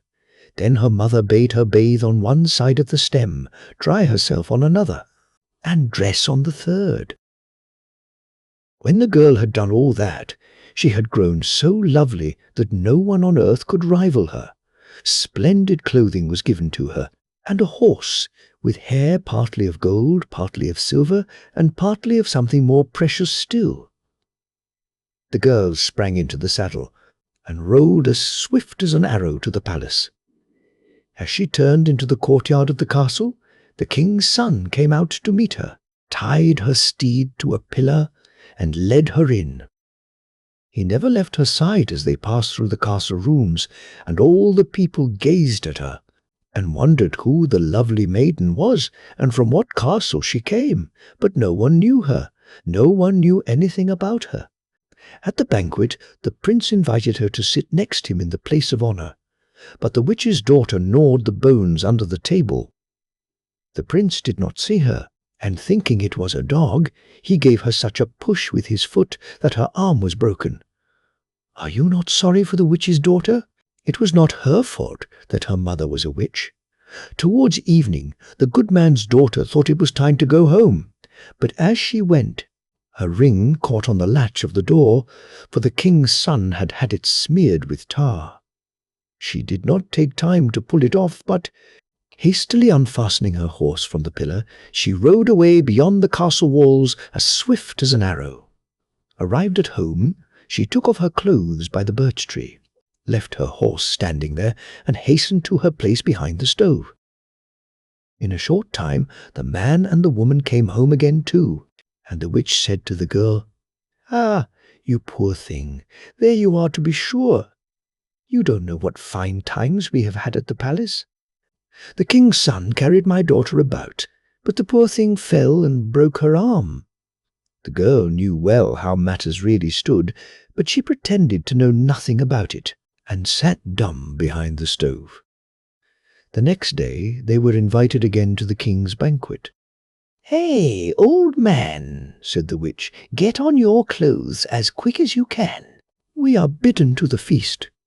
Take you the child. I will give the other one work, lest she weary." She kindled the fire, threw a potful of hemp seed among the ashes, and said to the girl, "If you do not get this sorted, and all the seed back into the pot, I shall kill you." The girl wept bitterly. Then she went to the birch tree, washed herself on one side of it, and dried herself on the other. And this time still finer clothes were given to her, and a very beautiful steed. She broke off a branch of the birch tree, struck the hearth with it, so that the seeds flew into the pot, and then hastened to the castle. Again the king's son came out to meet her, tied her horse to a pillar, and led her into the banqueting hall. At the feast, the girl sat next him in the place of honor, as she had done the day before. But the witch's daughter gnawed bones under the table, and the prince gave her a push by mistake, which broke her leg. He had never noticed her crawling about among the people's feet. She was very unlucky. The good man's daughter hastened home again, betimes, but the king's son had smeared the doorpost with tar, and the girl's golden circlet stuck to it. She had not time to look for it, but sprang to the saddle and rode like an arrow to the birch tree. There she left her horse and her fine clothes, and said to her mother, "I have lost my circlet at the castle. The doorpost was tarred, and it stuck fast." "And even had you lost 2 of them," answered her mother, "I would give you finer ones." Then the girl hastened home, and when her father came home from the feast with the witch, she was in her usual place behind the stove. Then the witch said to her, "You poor thing, what is there to see here compared with what we have seen at the palace? The king's son carried my daughter from one room to another. He let her fall, 'tis true, and my child's foot was broken." The man's daughter held her peace all the time, and busied herself about the hearth. The night passed, and when the day began to dawn, the witch awakened her husband, crying, "Hi, get up, old man! We are bidden to the royal banquet."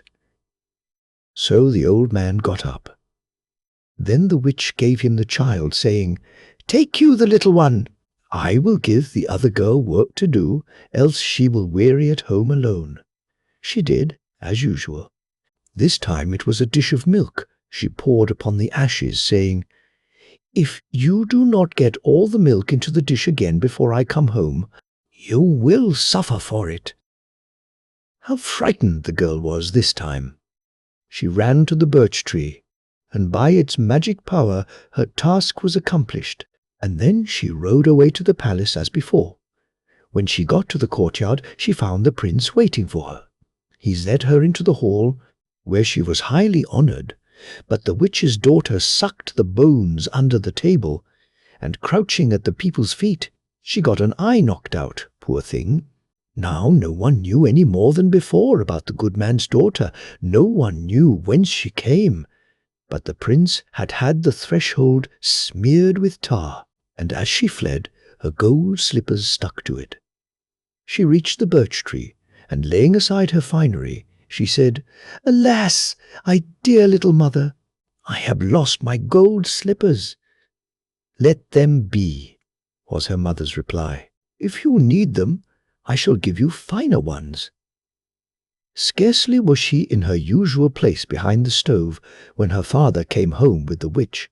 Immediately the witch began to mock her, saying, "Ah, you poor thing, there is nothing for you to see here, and what great things we have seen at the palace. My little girl was carried about again, but had the ill luck to fall and get her eye knocked out. You stupid thing, you! What do you know about anything?" "Yes, indeed." "What can I know?" replied the girl. "I had enough to do to get the hearth clean." Now the prince had kept all the things the girl had lost, and he soon set about finding the owner of them. For this purpose a great banquet was given on the 4th day, and all the people were invited to the palace. The witch got ready to go too. She tied a wooden beetle on where her child's foot should have been, a log of wood instead of an arm, and stuck a bit of dirt in the empty socket for an eye, and took the child with her to the castle. When all the people were gathered together, the king's son stepped in among the crowd and cried, "The maiden whose finger this ring slips over, whose head this golden hoop encircles, and whose foot this shoe fits, shall be my bride." What a great trying on there was now among them all! The things would fit no one, however. "The cinder wench is not here," said the prince at last. "Go and fetch her, and let her try on the things." So the girl was fetched, and the prince was just going to hand the ornaments to her when the witch held him back, saying, "Don't give them to her. She soils everything with cinders. Give them to my daughter, rather." Well, then the prince gave the witch's daughter the ring, and the woman filed and pared away at her daughter's finger till the ring fitted. It was the same with the circlet and the shoes of gold. The witch would not allow them to be handed to the cinder wench. She worked at her own daughter's head and feet till she got the things forced on. What was to be done now? The prince had to take the witch's daughter for his bride. Whether he would or no, he sneaked away to her father's house with her, however, for he was ashamed to hold the wedding festivities at the palace with so strange a bride. Some days passed, and at last he had to take his bride home to the palace, and he got ready to do so. Just as they were taking leave, the kitchen wench sprang down from her place by the stove, on the pretext of fetching something from the cowhouse, and in going by she whispered in the prince's ear as he stood in the yard, "Alas, dear prince, do not rob me of my silver and my gold." Thereupon the king's son recognized the cinder wench, so he took both the girls with him and set out. After they had gone some little way, they came to the bank of a river, and the prince threw the witch's daughter across to serve as a bridge, and so got over with the cinder wench. There lay the witch's daughter then, like a bridge over the river, and could not stir, though her heart was consumed with grief. No help was near, so she cried at last in her anguish, "May there grow a golden hemlock out of my body. Perhaps my mother will know me by that token." Scarcely had she spoken, when a golden hemlock sprang up from her and stood upon the bridge. Now, as soon as the prince had got rid of the witch's daughter, he greeted the cinder wench as his bride, and they wandered together to the birch tree which grew upon the mother's grave. There they received all sorts of treasures and riches, 3 sacks full of gold and as much silver, and a splendid steed which bore them home to the palace. There they lived a long time together, and the young wife bore a son to the prince. Immediately word was brought to the witch that her daughter had borne a son, for they all believed the young king's wife to be the witch's daughter. So, said the witch to herself, "I had better away with my gift for the infant then." And so saying, she set out. Thus it happened that she came to the bank of the river, and there she saw the beautiful golden hemlock growing in the middle of the bridge. And when she began to cut it down to take to her grandchild, she heard a voice moaning, "Alas, dear mother, do not cut me so." "Are you here?" demanded the witch. "Indeed I am, dear little mother," answered the daughter. "They threw me across the river to make a bridge of me." In a moment the witch had the bridge shivered to atoms, and then she hastened away to the palace. Stepping up to the young queen's bed, she began to try her magic arts upon her, saying, "Spit, you wretch, on the blade of my knife, bewitch my knife's blade for me, and I shall change you into a reindeer of the forest." "Are you there again to bring trouble upon me?" said the young woman. She neither spat nor did anything else, but still the witch changed her into a reindeer and smuggled her own daughter into her place as the prince's wife. But now the child grew restless and cried, because it missed its mother's care. They took it to the court, and tried to pacify it in every conceivable way, but its crying never ceased. "What makes the child so restless?" asked the prince, and he went to a wise widow woman to ask her advice. "Ay, ay, your own wife is not at home," said the widow woman. "She is living like a reindeer in the wood. You have the witch's daughter for a wife now, and the witch herself for a mother-in-law." "Is there any way of getting my own wife back from the wood again?" asked the prince. "Give me the child," answered the widow woman. "I'll take it with me tomorrow when I go to drive the cows to the wood. I'll make a rustling among the birch leaves and a trembling among the aspens. Perhaps the boy will grow quiet when he hears it. Yes, take the child away. Take it to the wood with you to quiet it," said the prince, and led the widow woman into the castle. "How now? You are going to send the child away to the wood?" said the witch in a suspicious tone, and tried to interfere. But the king's son stood firm by what he had commanded, and said, "Carry the child about the wood. Perhaps that will pacify it." So the widow woman took the child to the wood. She came to the edge of a marsh, and seeing a herd of reindeer there, she began all at once to sing. "Little Bright Eyes, little Redskin, come nurse the child you bore. That bloodthirsty monster, that man-eater grim, shall nurse him, shall tend him no more. They may threaten and force as they will. He turns from her, shrinks from her still, and immediately the reindeer drew near and nursed and tended the child the whole day long. But at nightfall it had to follow the herd, and said to the widow woman, 'Bring me the child tomorrow, and again the following day. After that I must wander with the herd far away to other lands.' The following morning the widow woman went back to the castle to fetch the child. The witch interfered, of course, but the prince said, 'Take it and carry it about in the open air. The boy is quieter at night, to be sure, when he has been in the wood all day.' So the widow took the child in her arms and carried it to the marsh in the forest. There she sang, as on the preceding day, 'Little Bright Eyes, little Redskin, come nurse the child you bore. That bloodthirsty monster, that man-eater grim, shall nurse him, shall tend him no more. They may threaten and force as they will. He turns from her, shrinks from her still, and immediately the reindeer left the herd and came to the child, and tended it as on the day before. And so it was that the child throve till not a finer boy was to be seen anywhere.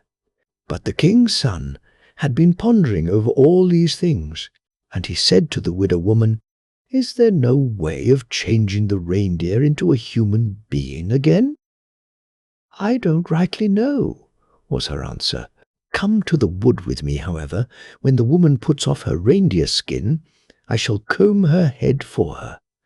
Whilst I am doing so, you must burn the skin.'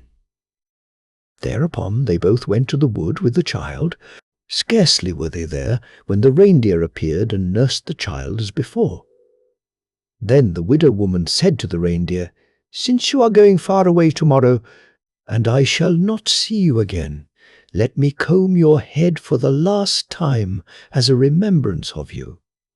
'Good.' The young woman stripped off the reindeer skin, and let the widow woman do as she wished. In the meantime, the king's son threw the reindeer skin into the fire unobserved. 'What smells of singeing here?'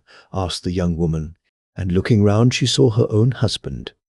'Woe is me! You have burnt my skin. Why did you do that?' 'To give you back your human form again.' 'Alack-a-day! I have nothing to cover me now, poor creature that I am!' cried the young woman, and transformed herself first into a distaff, then into a wooden beetle, then into a spindle, and into all imaginable shapes. But all these shapes the king's son went on destroying till she stood before him in human form again. 'Alas! Wherefore take me home with you again,' cried the young woman, 'since the witch is sure to eat me up.' 'She will not eat you up,' answered her husband, and they started for home with the child. But when the witch-wife saw them, she ran away with her daughter, and if she has not stopped, she is running still, though at a great age. And the prince and his wife and the baby lived happy ever afterwards,